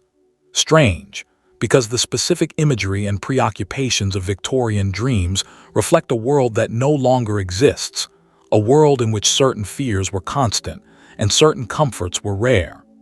Death was the most common theme. Not surprising, given everything we have established about the Victorian relationship with mortality. But the specific form in which death appeared in Victorian dreams is worth noting. It was rarely the dramatic, sudden death of nightmare tradition. It was more often something quiet and inevitable. The dreamer's own death, approached calmly, even with a kind of relief. The deaths of children, which in Victorian dream accounts appear with heartbreaking frequency, usually as events that have already happened, the child appearing in the dream as they were in life, bright and specific and present, so that waking is the loss rather than the event itself. The dead relatives who appeared in Victorian dreams were treated with a specificity that is striking. Diarists did not typically write, "I dreamed of my mother." They wrote about the specific quality of the dream encounter, the way the dead person looked, what they said, the emotional texture of the reunion. In many accounts, the dead person appeared younger than when they died, or healthier, or simply more themselves, as if death had restored something that illness or age had taken. These dream encounters with the dead were taken seriously. Not always literally, not as evidence that the encounter was a genuine communication from the other side, though this interpretation was certainly available and sometimes adopted. More often they were understood as something the mind itself was doing, producing a temporary resolution of grief that waking life could not provide. But the comfort was real, whatever its source. And the frequency with which Victorian diarists record waking from these encounters with a sense of warmth, of having been briefly reunited with someone loved and lost.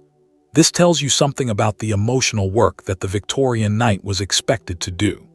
There was a specific category of Victorian dream that occupied the attention of medical writers and eventually found its way into popular culture in ways that have never entirely gone away.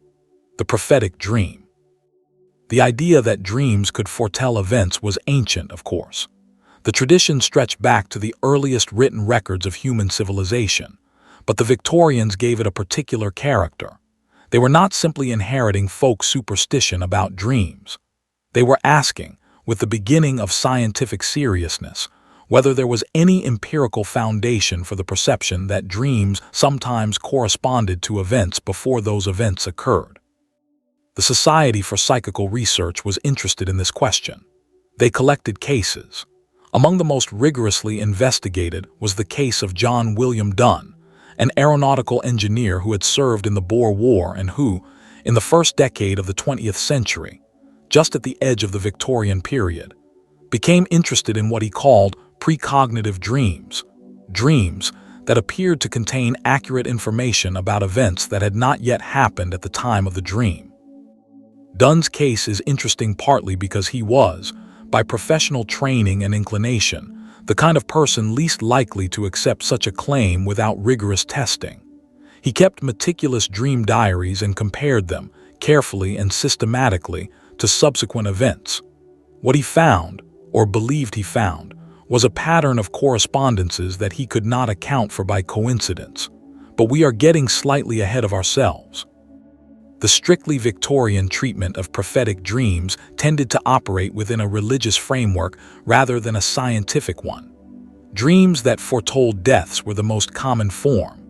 In regional folklore across the British Isles, the dream of a white-shrouded figure, or of a funeral procession, or of a person known to the dreamer but dressed in unusual dark clothes, was widely understood as a warning.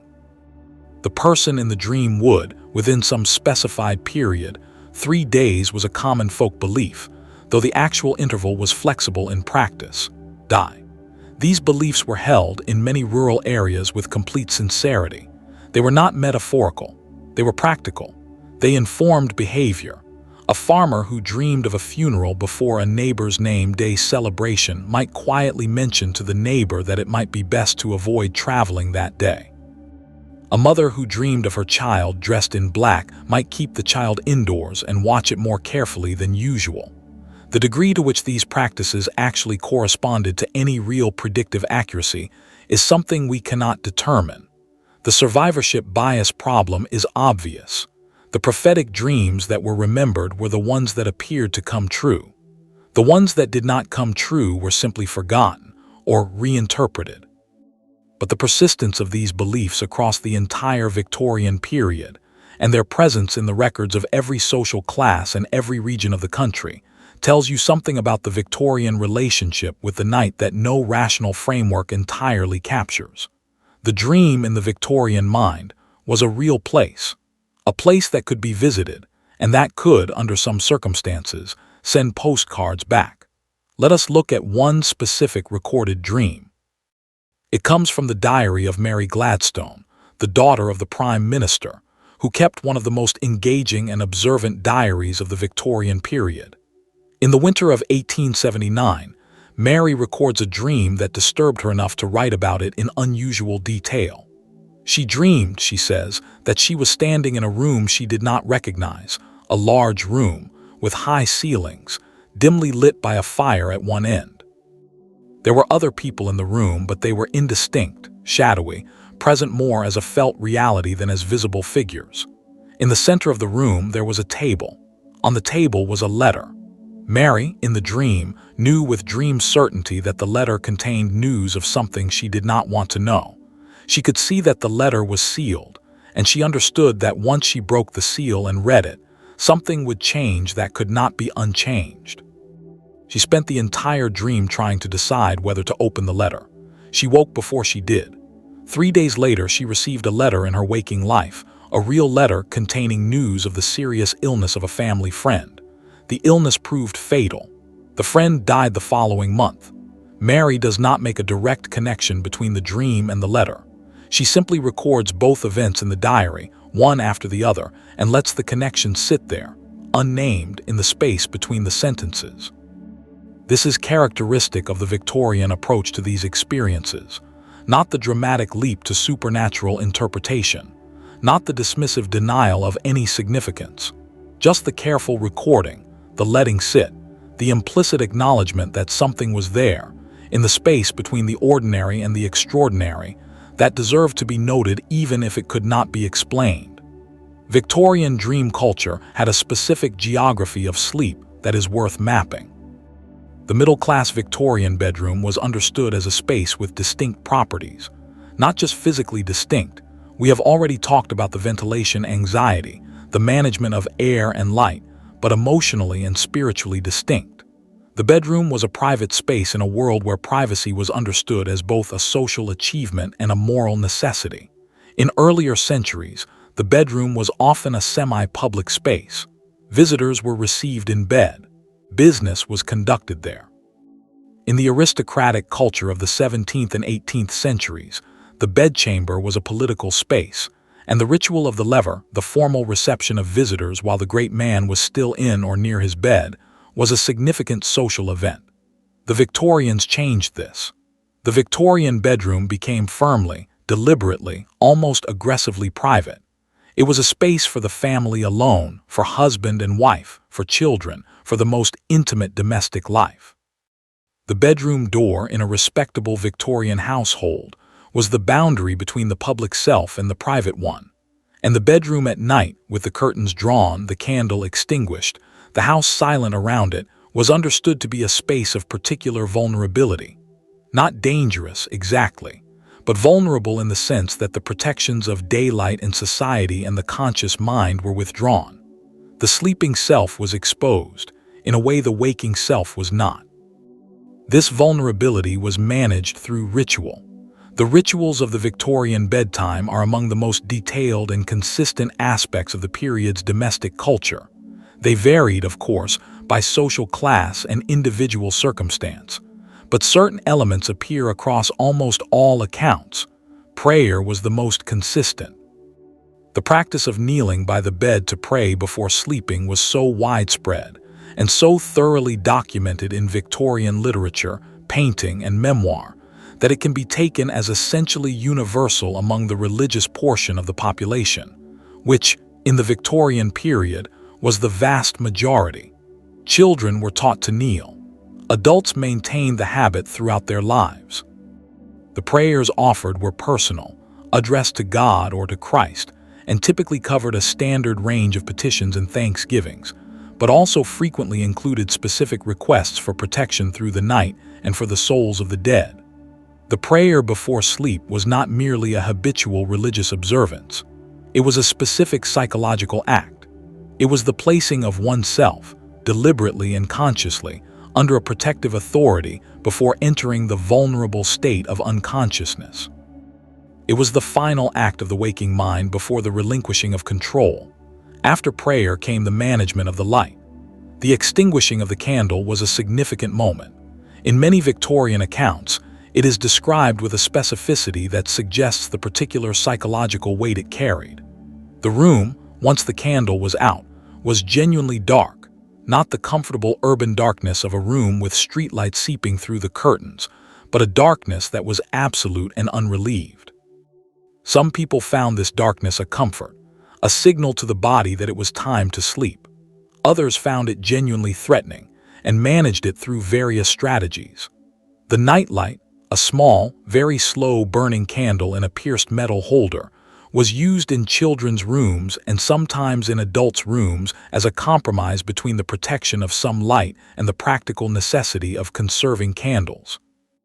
Its small, steady flame produced patterns on the ceiling and walls that could be either comforting or unsettling, depending on the state of the mind observing them. In households with servants, the rituals were more elaborate.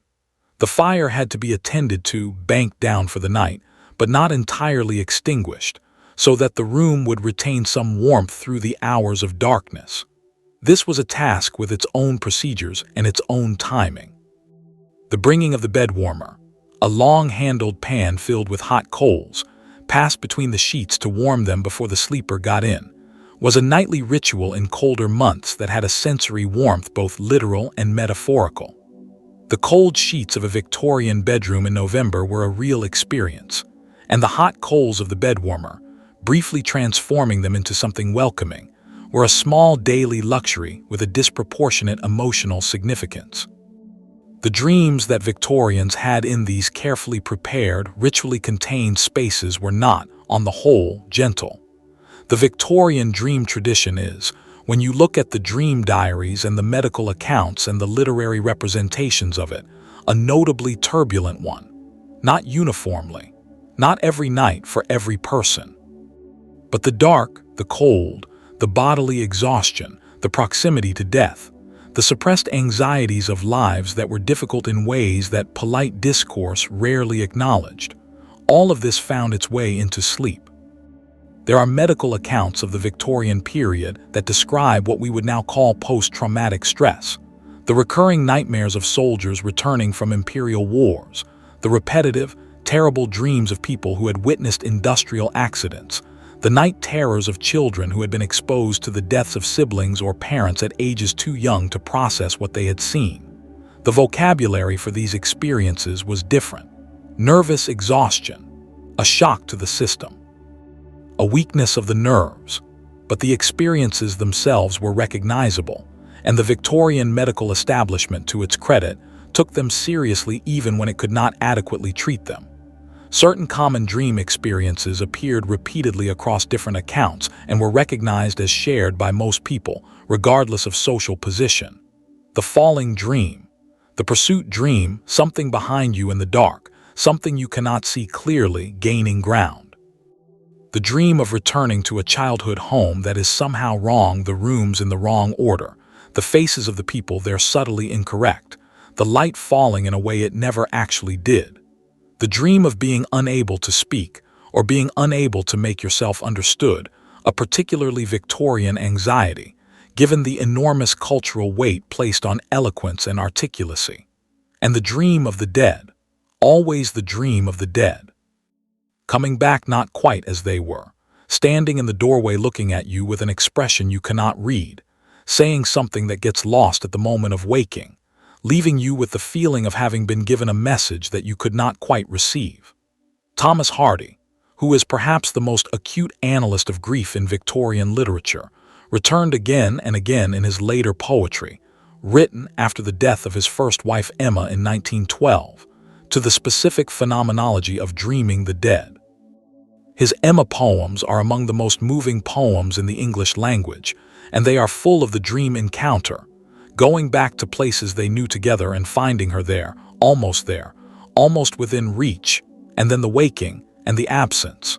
Hardy's experience is not uniquely Victorian. Grief dreams are a documented and nearly universal human experience. But the way he writes about them, the attention to the specific sensory details, the precise geography of the dream, the quality of light, the particular sound of footsteps on a remembered path, is characteristically Victorian in its refusal to let the experience be simply metaphorical. Hardy is not writing about emotional states. He is writing about experiences that happened in the night, with the same immediacy as anything that happened in the day. This insistence on the reality of nocturnal experience, the refusal to discount it simply because it happened in sleep, is one of the most important things to understand about the Victorian relationship with the night. For the Victorians, what happened between dusk and dawn was not less real than what happened in daylight. It was differently real, perhaps. It operated by different rules and required different kinds of interpretation. But it was real. It mattered. It left marks.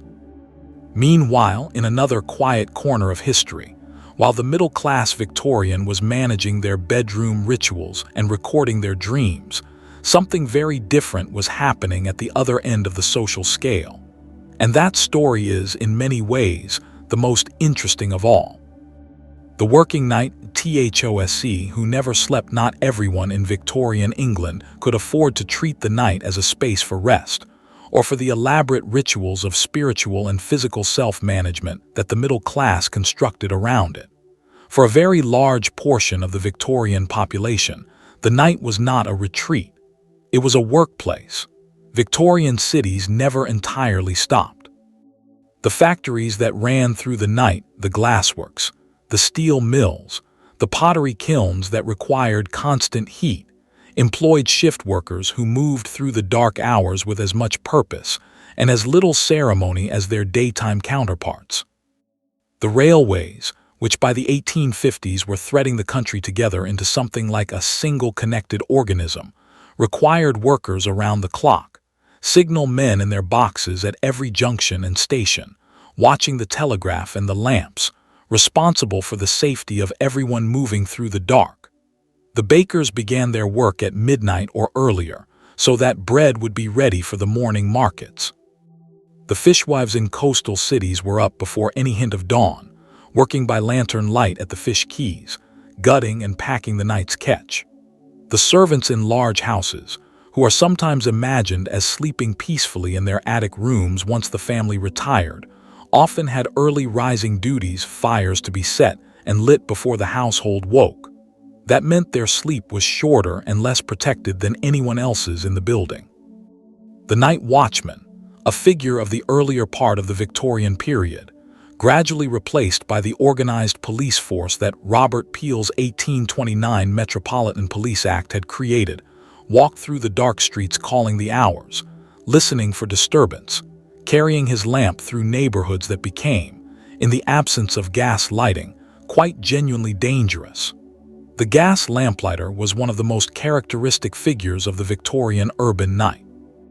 Every evening, at approximately the same hour, depending on the season, the lamplighter would make his round, a specific circuit of the streets in his area, with his long pole and his flame, reaching up to each lamp standard in turn and igniting the gas that had been slowly building in the globe above. The appearance of the lamplighter, the steady, progressive illumination of a street as he moved along it, was something that Victorian diarists and novelists returned to again and again as an emblem of urban life. There is something about the image that catches the imagination. The solitary figure with his long pole, moving through the dark, bringing light methodically and without haste to one lamp after another, so that behind him the street gradually becomes visible and ahead of him it is still dark. The lamplighter knew things about the night that most of his contemporaries did not. He knew which houses had lights in their upper windows late into the night, and which were dark by 9. He knew the particular sounds of different streets at 2 in the morning. He knew the foxes that moved through the back gardens of respectable neighborhoods, and the cats that watch from walls, and the figures, the poor, the homeless, the lost, who moved through the lamplit streets at hours when no one else was watching. In a literary sense, the lamplighter became a figure for a certain kind of knowledge. The knowledge of what the city is really like. Not what it presents in daylight, with its respectable facades and its managed surfaces, but what it actually is in the dark, when the conscious social performance of Victorian urban life is suspended. The night street in a Victorian city was a different world from the day street.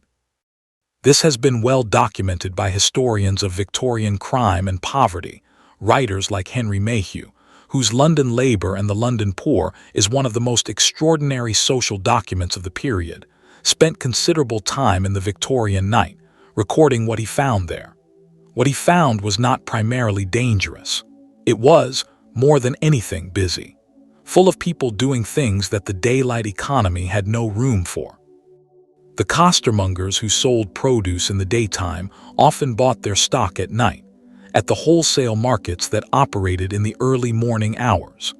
The rag and bone men moved through the streets at hours when householders were asleep, identifying items that might be worth returning for in daylight. The crossing sweepers, those small, ragged figures who swept the crossing points at major intersections clear of horse dung, in return for whatever coins sympathetic pedestrians might drop, were present at these intersections almost regardless of the hour. And then there were the people who lived in the night specifically. The sex workers who occupied the streets of certain districts, around the Haymarket in London, around the waterfront in port cities, and who conducted an economic life that operated almost entirely in the hours of darkness. The street musicians who played outside theaters as the audiences emerged, late in the evening, knowing that this was the hour when people were most likely to have both money and generosity. The pickpockets who followed the crowds. Mayhew, and later Charles Booth with his monumental survey of London poverty, documented this nocturnal economy with a thoroughness that gives us an extraordinarily detailed picture of what Victorian nights actually looked like for those who spent them not in the careful domestic space of the middle-class bedroom, but in the open streets of a city that never entirely stopped. The most extraordinary account of the Victorian working night is not by Mayhew or Booth. It is by Charles Dickens. Dickens was a chronic insomniac. This is well documented, and it had a specific consequence. He spent an enormous portion of his life walking through the streets of London at night. Not nervously, not reluctantly, with apparent relish. He was documented on multiple occasions, walking distances of 15 or 20 miles through the streets of London in a single night, moving from the respectable West End through the middle territories of the city to the docks and the rookeries of the East End and back. He recorded what he saw in a series of essays, some published in his magazines, some in the collection The Uncommercial Traveler. The night walks have a quality that is unmistakable, a particular attention to the specific texture of the city at night, the way the gas lamps illuminated and the darkness fell between them, the sounds and the smells, the faces of the people moving through the dark. As I walked along the dreary streets, he writes in one of the night walking essays, and as I noticed the black mud encumbering the streets, and the hoarse whisper of the wind in the door-posts, and the sullen water and the sodden wood, and all the slimy things of night, I felt a great heaviness and sadness upon me. But it is the encounters that stay with you. The woman sitting on a doorstep at 3 in the morning, awake and apparently undisturbed by his passage, meeting his eyes without interest or surprise. The children sleeping in doorways, the light in an attic window that he passes on multiple occasions at similar hours, always burning, always suggesting someone awake above the sleeping city, engaged in some prolonged private vigil. Dickens was, in a sense, conducting his own census of hallucinations, walking through the Victorian night and recording what was really there. What he found was not supernatural, but it was strange. The night city was strange, and it was real. And it was, in ways that his fiction repeatedly returned to, more real than the daylight version of the same streets. Because at night, the performances were suspended, and you saw what people actually did when they thought no one was watching. The Newgate prison stood in the city of London and was, for the early and middle Victorian period, the site of public executions. The last public hanging at Newgate took place in 1868. Before that, the execution was conducted outside the prison walls, in front of whatever audience gathered, and the audience was enormous. The Victorian public execution was a night event, or very nearly. The execution was typically scheduled for 8 in the morning, but the crowd, which could number in the tens of thousands for a high-profile case, would begin gathering the evening before. People would travel from outside London to be there. A specific economy had grown up around the execution. Food vendors, ballad sellers, who would produce and sell a printed ballad describing the crime, and the condemned's last words within hours of the execution, an astonishing feat of pre-digital rapid production. Opportunistic thieves who found the packed crowd an ideal working environment. The people who gathered to watch executions spent the night before the hanging in a state of collective wakefulness that was somewhere between a festival and a vigil.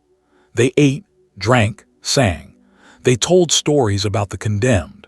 They made bets. They kept each other awake with the particular camaraderie of people who have gathered in the dark for a collective purpose. Inside the prison, the condemned spent their last night in a different darkness. Accompanied by the chaplain, by the warder assigned to them, perhaps by family members who had been granted a final visit. In accounts of last nights on death row, and the Victorians produced many of these, both officially and through journalism, there is a recurring quality. The condemned person in the small hours before their death often became very still, very quiet. The terror, which had presumably been present for months, seemed to reach a kind of equanimity, not acceptance always, but the absence of the energy of resistance, a settling into what was coming in the dark, in the last private hours that the condemned would ever have. These are among the strangest records of the Victorian night. The last night of a person who knows it is their last night, the particular quality of darkness that follows that knowledge. The sounds of the crowd outside, already gathering, already becoming audible through the walls of the cell. We do not have very many first-person accounts from inside those cells. The condemned rarely wrote, but we have chaplains' accounts and warders' accounts, and the accounts of journalists who witnessed the executions and imagined backward into the night before. What they imagined and what the records they did have suggested was that the last night was, in some essential way, a kind of watching, a keeping vigil with oneself, a sitting in the darkness with the fact of mortality, the way we all eventually will have to sit with it. The Victorian execution, for all its brutal public spectacle, contained this private, nocturnal heart. The medicine of the night, and as the night reaches its deepest point, let us turn to the doctors. The Victorian medical profession's engagement with the conditions of the night, with sleep disorders, with nightmare, with the various conditions that manifested specifically in darkness, is one of the most fascinating and underexplored areas of Victorian medical history. Victorian medicine was, by our standards, simultaneously more and less sophisticated than modern medicine. More sophisticated in some respects. The careful clinical observation of the Victorian tradition, the meticulous case recording, the attention to the specific phenomenology of illness, produced accounts of certain conditions that remain among the clearest descriptions in the literature. Less sophisticated in others, the theoretical frameworks available were often wrong, sometimes dangerously so, and the treatments derived from those frameworks could be harmful in ways that their practitioners did not understand. When it came to the conditions of sleep and dreaming, Victorian medicine was working at the frontier of its understanding, and the results are, depending on your perspective, either heroic or cautionary. Chloral hydrate was the first synthetic chemical compound specifically developed as a sleeping aid.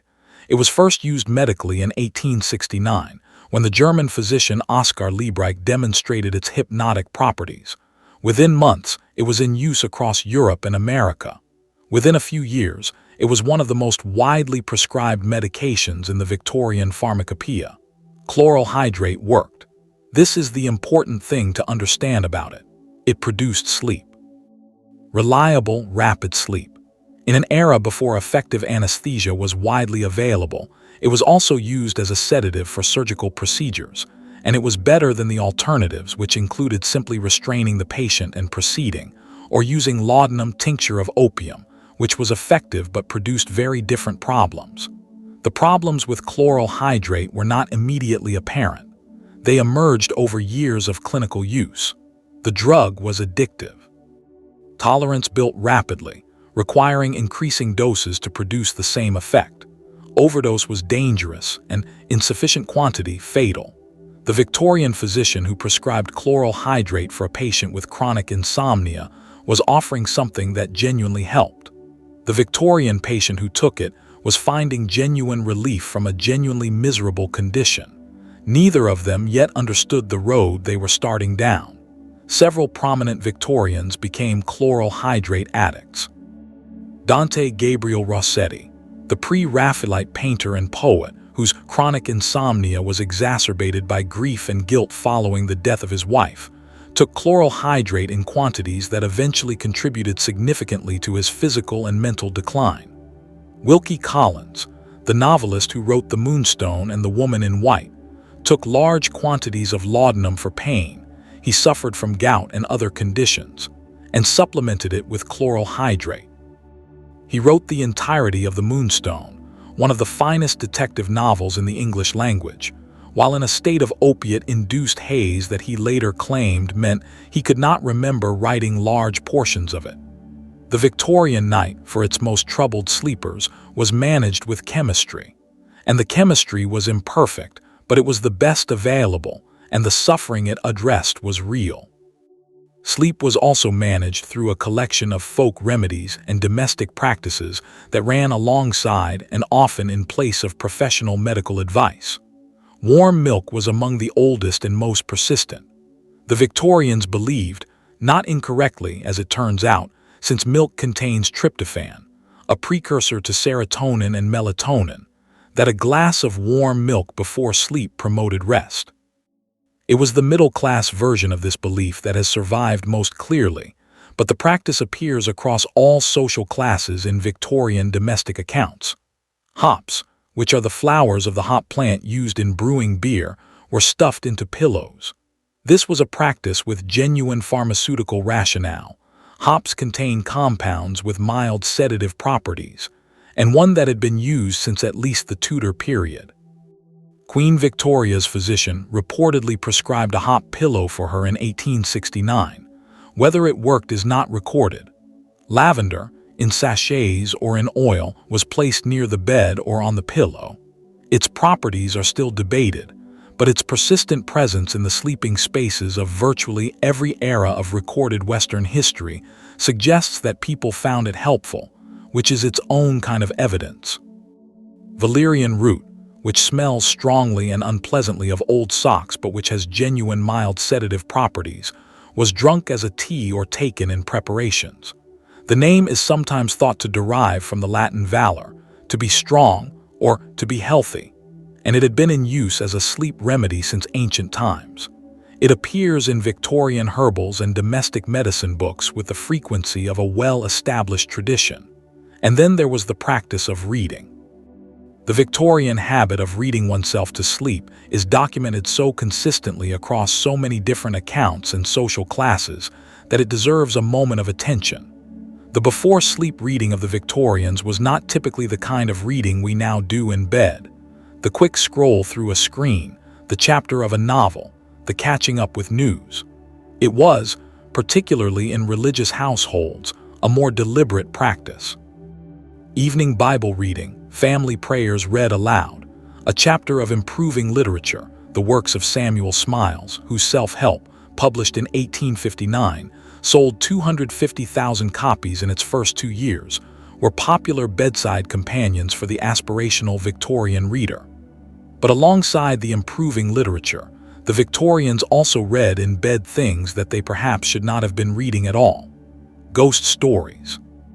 Sensation novels, the lurid, gripping, scandal-infused fiction of writers like Wilkie Collins and Mary Elizabeth Braddon, whose Lady Audley's secrets sold in enormous quantities, and whose plots involved murder, bigamy, and various other Victorian transgressions. Gothic fiction. Crime reports from the newspapers. The debate about whether this kind of reading was appropriate before sleep occupied a considerable portion of Victorian medical and moral writing. The concern was not simply that frightening reading would produce frightening dreams, though this concern was certainly expressed. It was also that the excited nervous system produced by reading such material would prevent sleep entirely, that the stimulated imagination would keep the brain active at precisely the hour when it needed to be quieting. Dr. John Cook Taylor, in his 1845 Manual on the Preservation of Health, warned explicitly against reading works of fiction before bed, on the grounds that they produced a morbid stimulation of the fancy that was incompatible with healthy sleep. The works of fiction most commonly specified as dangerous were those involving violence, passion, or the supernatural. This advice was, of course, widely ignored. The Victorian reading public was not going to stop reading sensation novels before bed because a doctor told them to. But the debate itself tells you something about how seriously the Victorian medical establishment took the management of the night. They understood, in their way, that what happened in the hour before sleep mattered, that the state of the mind at the moment of surrendering to unconsciousness had effects that persisted through the hours that followed. They were not wrong about that. The specific Victorian condition known as neurasthenia deserves an extended discussion because it was the great sleep disorder of the Victorian middle class, and its history is one of the more illuminating stories in Victorian medical history. Neurasthenia was a term coined by the American neurologist George Miller Beard in 1869 in a paper that attracted enormous attention on both sides of the Atlantic. The term meant literally weakness of the nerves, and Beard used it to describe a syndrome of symptoms that he argued was the characteristic illness of modern civilization. The symptoms were extensive and somewhat vague: chronic fatigue, headache, dyspepsia, insomnia, depression, anxiety, pain in the back and neck, general feelings of weakness and inadequacy. Sound familiar? Beard argued that these symptoms resulted from the rapid pace of modern life, from the demands of industrial civilization, from the telegraph and the railway, from the pressure of competitive commerce, from the relentless stimulation of the modern city. The nerves, Beard suggested, had a finite reserve of nervous energy. Modern life spent this energy at a rate that the human organism could not replenish through ordinary rest.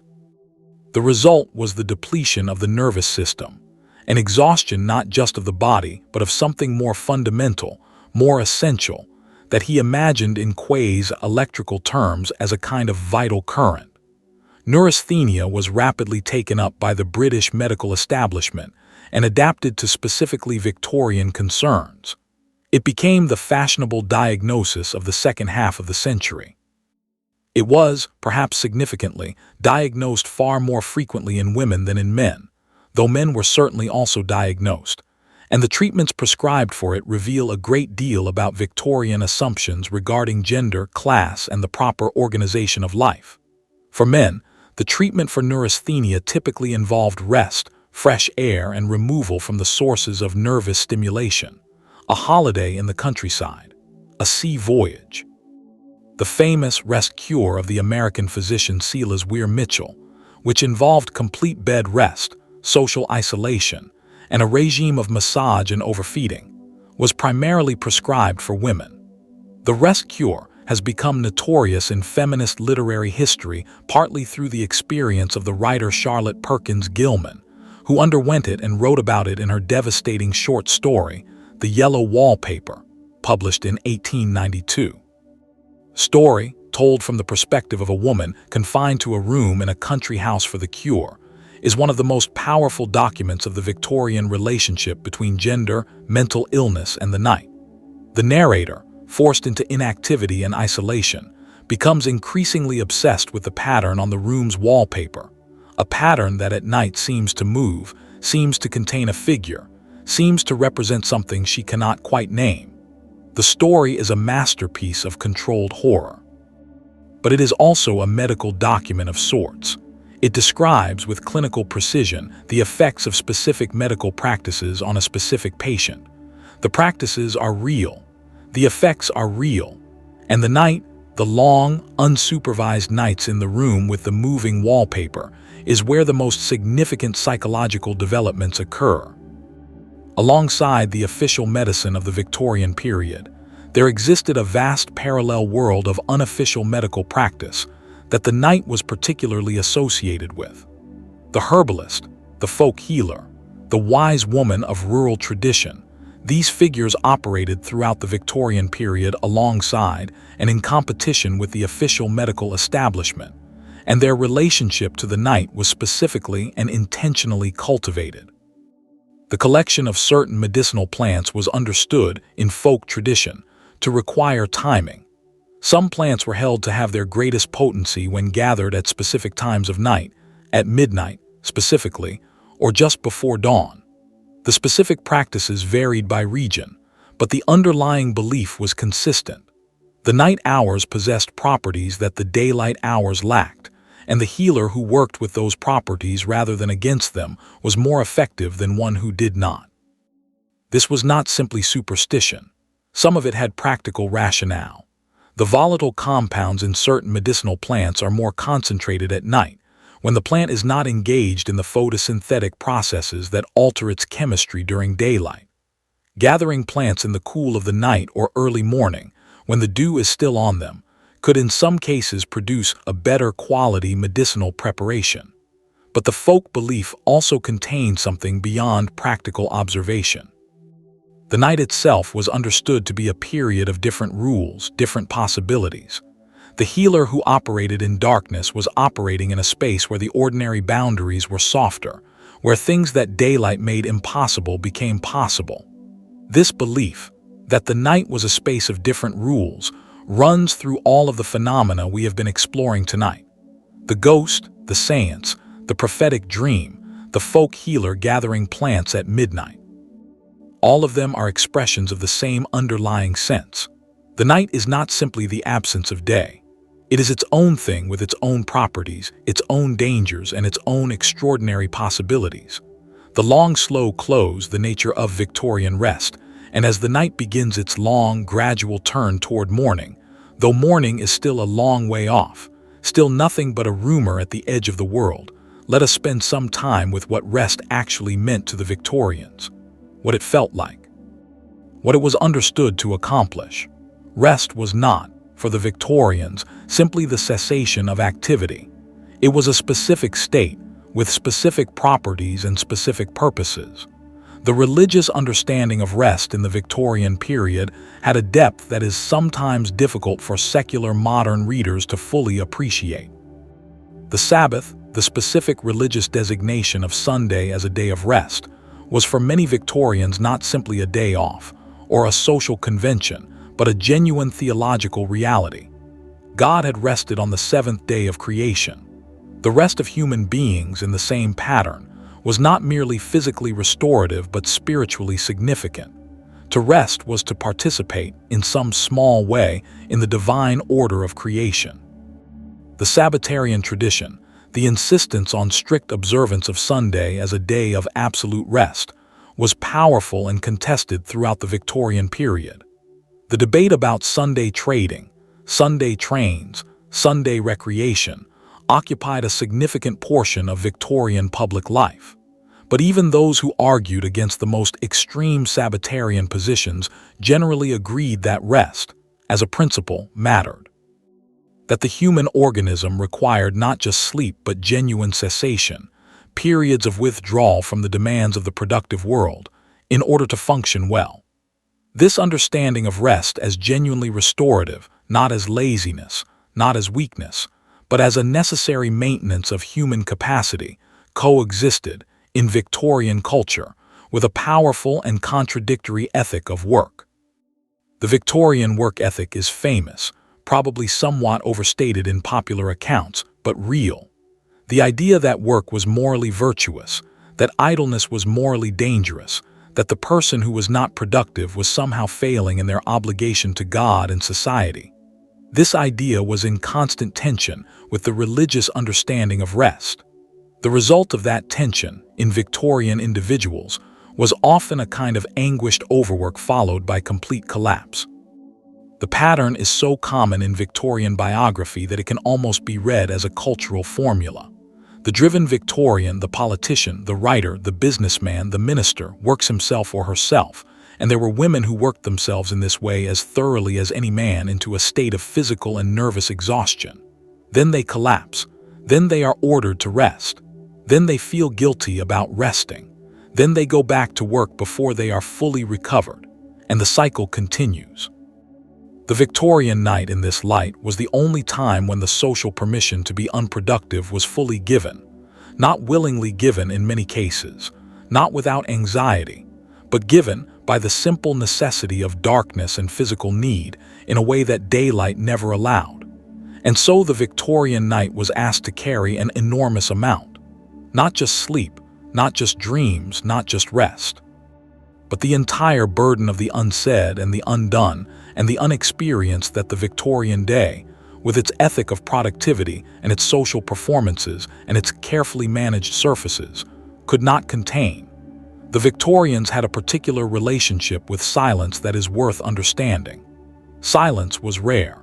In the cities, where most Victorians lived by the middle decades of the century, genuine silence was essentially unavailable in daylight hours. The sounds of an industrial city, the carts, the factories, the animals, the voices of hundreds of thousands of people in close proximity, created a constant acoustic environment that the ear learned to filter but could not entirely escape. At night, the sounds diminished. Not to nothing, we have established that the Victorian night was not quiet in any absolute sense, but the acoustic environment of a Victorian night was qualitatively different from the day. The sounds were different, slower, more intermittent with longer spaces between them, and in those spaces, something like silence became available. Victorian doctors and moralists wrote about the specific benefits of nighttime silence. The quiet of the night hours was understood to have restorative properties that went beyond simple physical rest. The nervous system, overstimulated by the day's constant demands, could begin to release its held tension in the quiet. The mind, given time and space without the pressure of the next thing, could begin to settle. This is not romantic hyperbole. It is consistent with what we now know about the neuroscience of rest. The default mode network of the brain, the neural circuitry that activates not when we are actively doing something, but when we are resting and allowing the mind to move freely, plays a crucial role in memory consolidation, in emotional processing, in the integration of experience. It does its work in the spaces between tasks, in the quiet, in the dark. The Victorians did not know any of this in neurological terms, but they intuited it. They created spaces for it. And the Victorian night, with its darkness and its limited options and its long, unhurried hours, was one of the primary spaces where this processing happened. The letter writing that happened in the Victorian night is a specific and beautiful aspect of the culture that deserves a moment. Many of the most intimate and revealing Victorian letters were written at night, not because the daytime was too busy, though it often was, but because the night had a quality that encouraged a different kind of writing. The barriers of social performance came down. The careful management of the daytime self, the presentation of competence, of equanimity, of appropriate Victorian self-control, could be at least partially suspended. The nighttime letter is confessional in ways the daytime letter is not. It acknowledges loneliness. It says things about love and grief and fear and uncertainty that the writer would never say in person, or in daylight, or in a letter written in the orderly morning. You see this in the letters of Darwin, who wrote to his closest friends in the late evening, and early night in a register quite different from his scientific correspondence. You see it in the letters of Tennyson, who was a chronic insomniac, and who wrote some of his most revealing correspondence in the small hours, often in a state that he described as between sleeping and waking.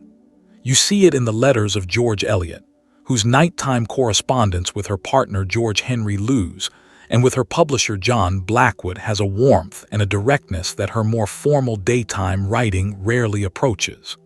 The Victorian night was a space of permission.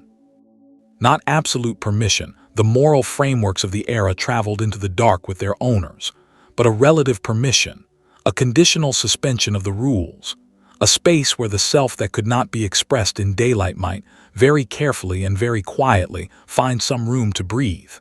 And here, in this deepest hour, let us sit for a moment with what the Victorian night actually was, not what it was feared to be, not what it was romanticized as being, but what it was practically and experientially for the people who lived through it. It was long, enormously long by our current standards. The Victorian night, particularly in winter, could span 14 hours or more, from perhaps 5 in the afternoon to 7 the following morning. 14 hours of darkness, managed with whatever light could be maintained and sustained. It was cold. Central heating did not exist. Fires in individual rooms provided warmth in the rooms where people gathered, but corridors and unused rooms and the spaces between rooms were unheated. The transition from a warm sitting room to a cold bedroom was a real physical event. The management of cold through the night, the blankets, the bed warmers, the nightcaps and nightgowns, the bodies arranged for warmth was a constant practical challenge. It was quiet in the absolute sense, and loud in the intermittent sense. Quiet between sounds, but the sounds, when they came, had a particular resonance that daylight sounds lacked. The creak of a settling house at 2 in the morning has a different quality from the same sound at 2 in the afternoon. The Victorian ear knew the difference. It was intimate, in the way that shared dark always is. The family in their shared rooms, the couple in their shared bed, the children piled together for warmth. The Victorian night was an experience of enforced intimacy that created both closeness and tension. Things were said in the dark that could not be unsaid in the morning. And it was, in all of these ways, alive. Alive in the sense that it was not simply the absence of the day. It was its own reality, with its own rules and its own inhabitants and its own texture. The Victorians who lived through it, all of them, the middle-class diarists and the street musicians and the night watchmen and the servants up before dawn and the mediums in their darkened rooms and the lamplighters moving through the streets, all of them inhabited this reality together, even when they were entirely alone in it. The slow fading toward morning, there is a moment in every very long night when you know, without quite being able to say why, that the night has turned. It has not ended. It is nowhere near ending, but something in it has shifted. Some quality in the darkness has changed. It is not lighter, it is not quieter, it is simply different in a way that the body registers before the mind can articulate. The Victorians knew this moment well. They had names for it. In some regional traditions, it was called the dead hour. Not because anything died in it, because it was the hour most completely removed from both the previous day and the coming one. The hour that belonged entirely to the night. The hour when the 2 sleeps had been slept and the watching was done, and the next sleep was still some time away, and the fire had gone to embers, and the cold had settled fully into the room, and the person lying awake in the dark was most entirely alone with themselves. In the dead hour, the Victorians thought different thoughts, not necessarily darker thoughts, not always, but thoughts with a different quality. Thoughts that had the particular texture of very late night or very early morning, the texture of honesty, of clarity, of the kind of seeing that happens when all the social cushioning has been removed. Let me tell you what some of those thoughts were. In the diaries and letters and memoir accounts that have survived, the dead hours of Victorian nights contain a catalogue of the most human and most pressing concerns. Money was there. The Victorian middle class in particular lived with a financial anxiety that was structural. The economy was volatile. Employment was insecure. The social catastrophe of insolvency was ever present, and it found its way into the small hours with a persistence that suggests that daylight, for all its busyness, could not quite contain it. Health was there. The fear of illness, of the illness of children and parents and spouses, of the specific diseases that moved through Victorian communities with such regularity. This fear had a particular presence in the dark. The sound of a cough in another room, at 3 in the morning, had a quality in the Victorian night that it simply does not have now. Love was there. The complexity of Victorian love, constrained by convention, mediated by propriety, sometimes expressed through years of coded correspondence before anything was explicitly said, found in the dead hours a space for the feelings that daylight could not accommodate. Victorian diaries are full of nighttime passages about love, about the person who was not in the room, about the conversation that had not been had, about the life that was not quite the life that had been imagined. Faith was there, perhaps above all. The Victorian relationship with faith, the ongoing, continuous negotiation with doubt, the holding of belief in tension with the emerging challenges of science and higher criticism, the earnest, anguished prayer of people who were not sure their prayers were heard, but could not stop sending them. This relationship was most nakedly present in the dead hours of the night. These were the thoughts that inhabited the Victorian night when the second sleep had not yet come, and the fire was embers, and the sound of the world outside had gone entirely quiet. Morning in a Victorian home did not arrive gently, not for most of the population. For the working class, morning arrived with the demands of survival. The factory whistle, the sound of the knocker up, that specifically Victorian profession of person hired to wake workers by rapping on their bedroom windows with a long pole, because alarm clocks were not yet reliable or affordable, and the consequences of oversleeping were severe. The needs of children, the urgency of a life that could not afford the luxury of a slow transition from sleep to day. For the middle class, morning arrived in the form of servants. The fire laid before the household woke. The sound of activity beginning below stairs while the family still occupied their beds. The quiet knock, the drawing of curtains, the hot water brought for washing, the gradual socialization of a household from its most private to its most public state. And for those who had been awake in the dead hours with their nighttime thoughts, morning arrived as a kind of relief. Not always, not for everyone, but often. The daylight, when it came, did something to the thoughts that darkness had made so large. It did not make them go away. It simply put them back in proportion, returned them to their actual size, which was usually somewhat less terrifying than the night had made them seem. This is another thing the Victorians knew well and wrote about frequently. The way that morning changed things.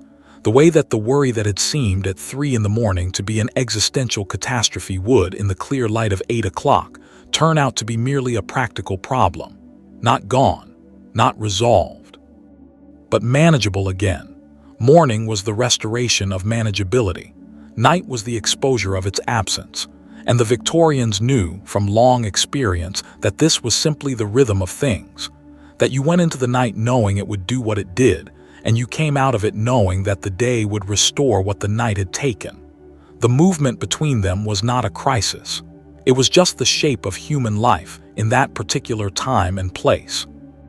Across the decades of Queen Victoria's reign, the shape of the night changed, not all at once, not dramatically, but in the accumulation of small shifts, the spread of gas lighting, the arrival of electricity, the gradual consolidation of sleep into a single block as the industrial workplace imposed its timings on the human body, the spread of the alarm clock, the decline of the watching hour, the slow erosion of the two-part sleep that had been natural for so long. The Victorian night gradually gave way to something more like the night we now inhabit. By the time Victoria died in January 1901, the night was already significantly different from what it had been when she came to the throne in 1837. The cities were brighter. The streets were safer, in some respects if not in all.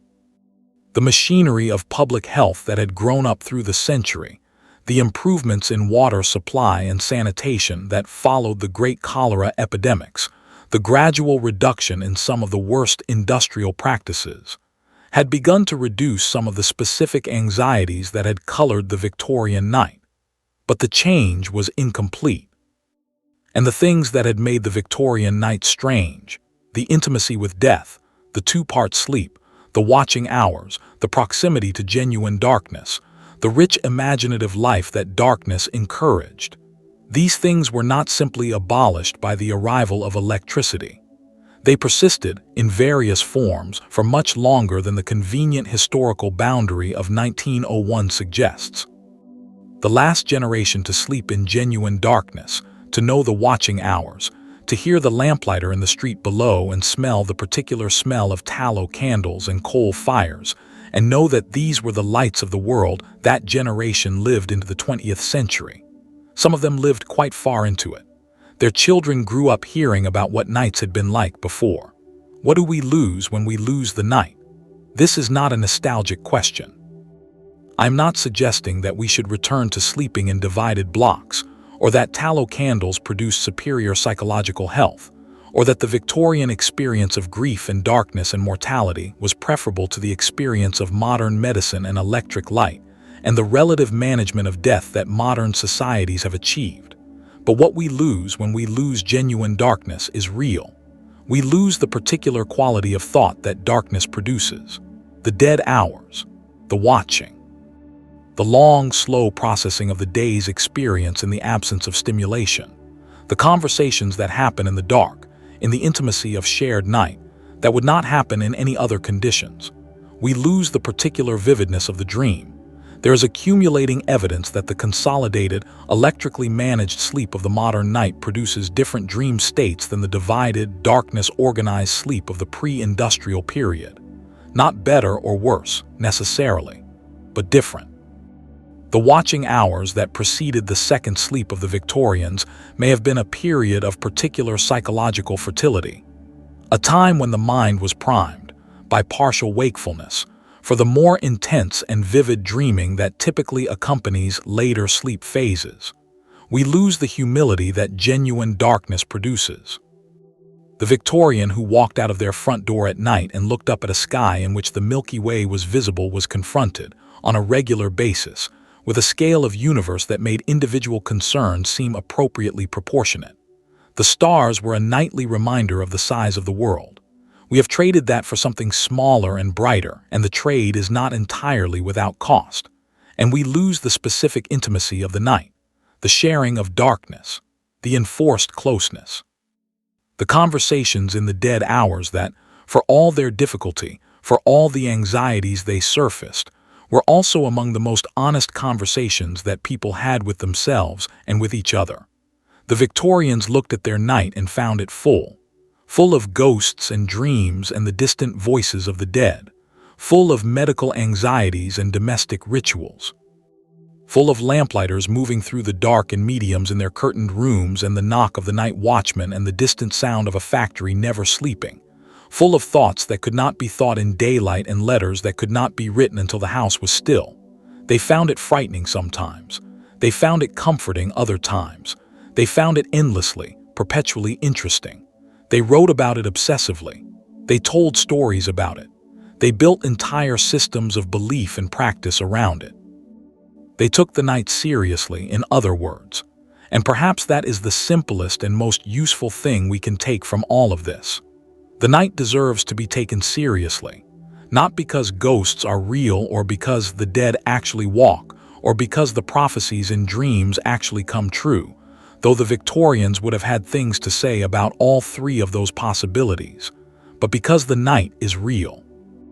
It is a real part of human experience, one that modern life has substantially reduced but not eliminated. The darkness is still there. The hours between midnight and dawn are still different from the daylight hours, still capable of producing experiences and thoughts and states of awareness that the artificial brightness of modern life makes it easy to avoid. The Victorians did not avoid them. They sat in them. They talked about them. They drew them into story and song and ritual and investigation and medical debate. They made the night a subject worthy of the same serious attention they gave to anything else that mattered. And what they found there in the dark, in the watching hours, in the dead hour before dawn was, despite everything, not terrible, not primarily. It was strange and sometimes frightening and occasionally magnificent. It was the inner life of a civilization trying to understand itself in the only hours when understanding was possible. The fire in our imaginary Victorian sitting room is very low now. Just embers, really. Glowing orange in the darkness, warm enough to be felt from a few feet away but not bright enough to illuminate the room. The candle has been out for hours. The house is still. Whatever sounds the night has produced, the distant music, the watchman's cry, the creak of the house, have settled into silence. The children are asleep. The adults, if they woke in the watching hour, have drifted back into their second sleep. The dog by the fire has been still for a long time, its breathing slow and audible in the quiet. Outside, the street is empty. The lamplighter passed hours ago. The gas jets have burned all night and will burn until the first hint of morning makes them irrelevant. The cobblestones are wet with the night's rain, reflecting a faint glow from the lamps. Somewhere above the rooftops, if the clouds have cleared, the stars are still there. The same stars that the Victorians watch from these same streets, that they used to tell time and mark seasons and wonder about the scale of the world they inhabited. The night has not yet ended. It is not quite in its turn toward morning. There is still time.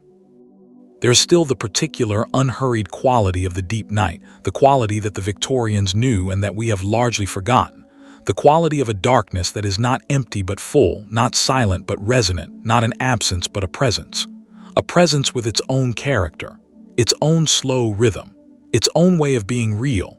If you have listened this far, you have done something the Victorians would have recognized. You have kept company with the night. You have let it be long. You have let the stories accumulate and the details settle and the small pieces of a complicated world arrange themselves into something that feels, even if you cannot quite articulate it, like understanding. That is what the night is for, what it has always been for. Not the dramatic revelation, not the crisis, not the terror. Those things happen too in the night, but they are the exceptions.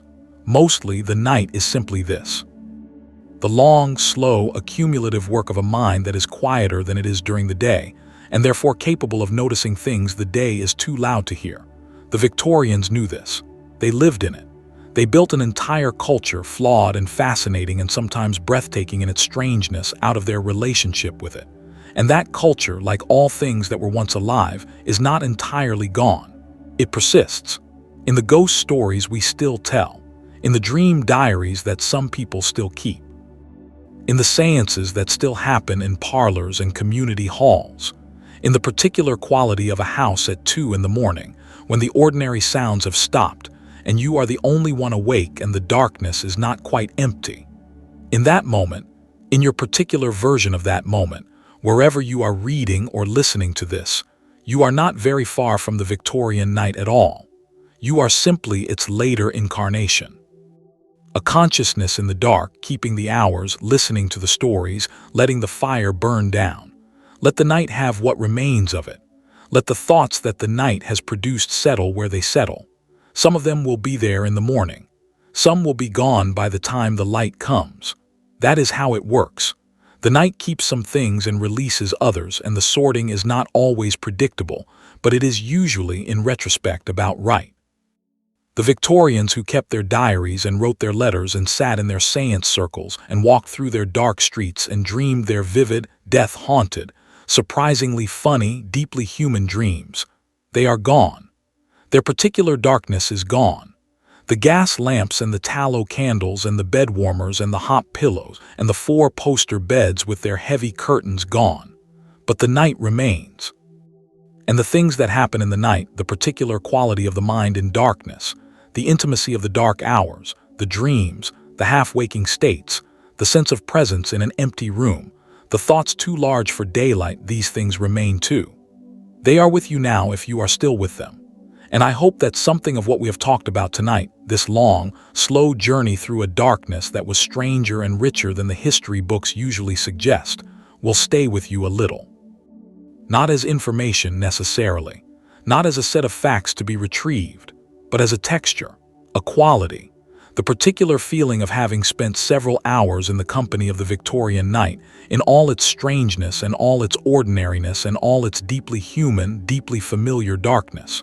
Sleep well, or if sleep does not come immediately, as it so often does not in the deep hours, simply rest. Let the darkness be what it is. Let the sounds of wherever you are, whatever sounds remain at this hour, settle into a rhythm that the mind can follow without effort. Think of the lamplighter if you need something to think about.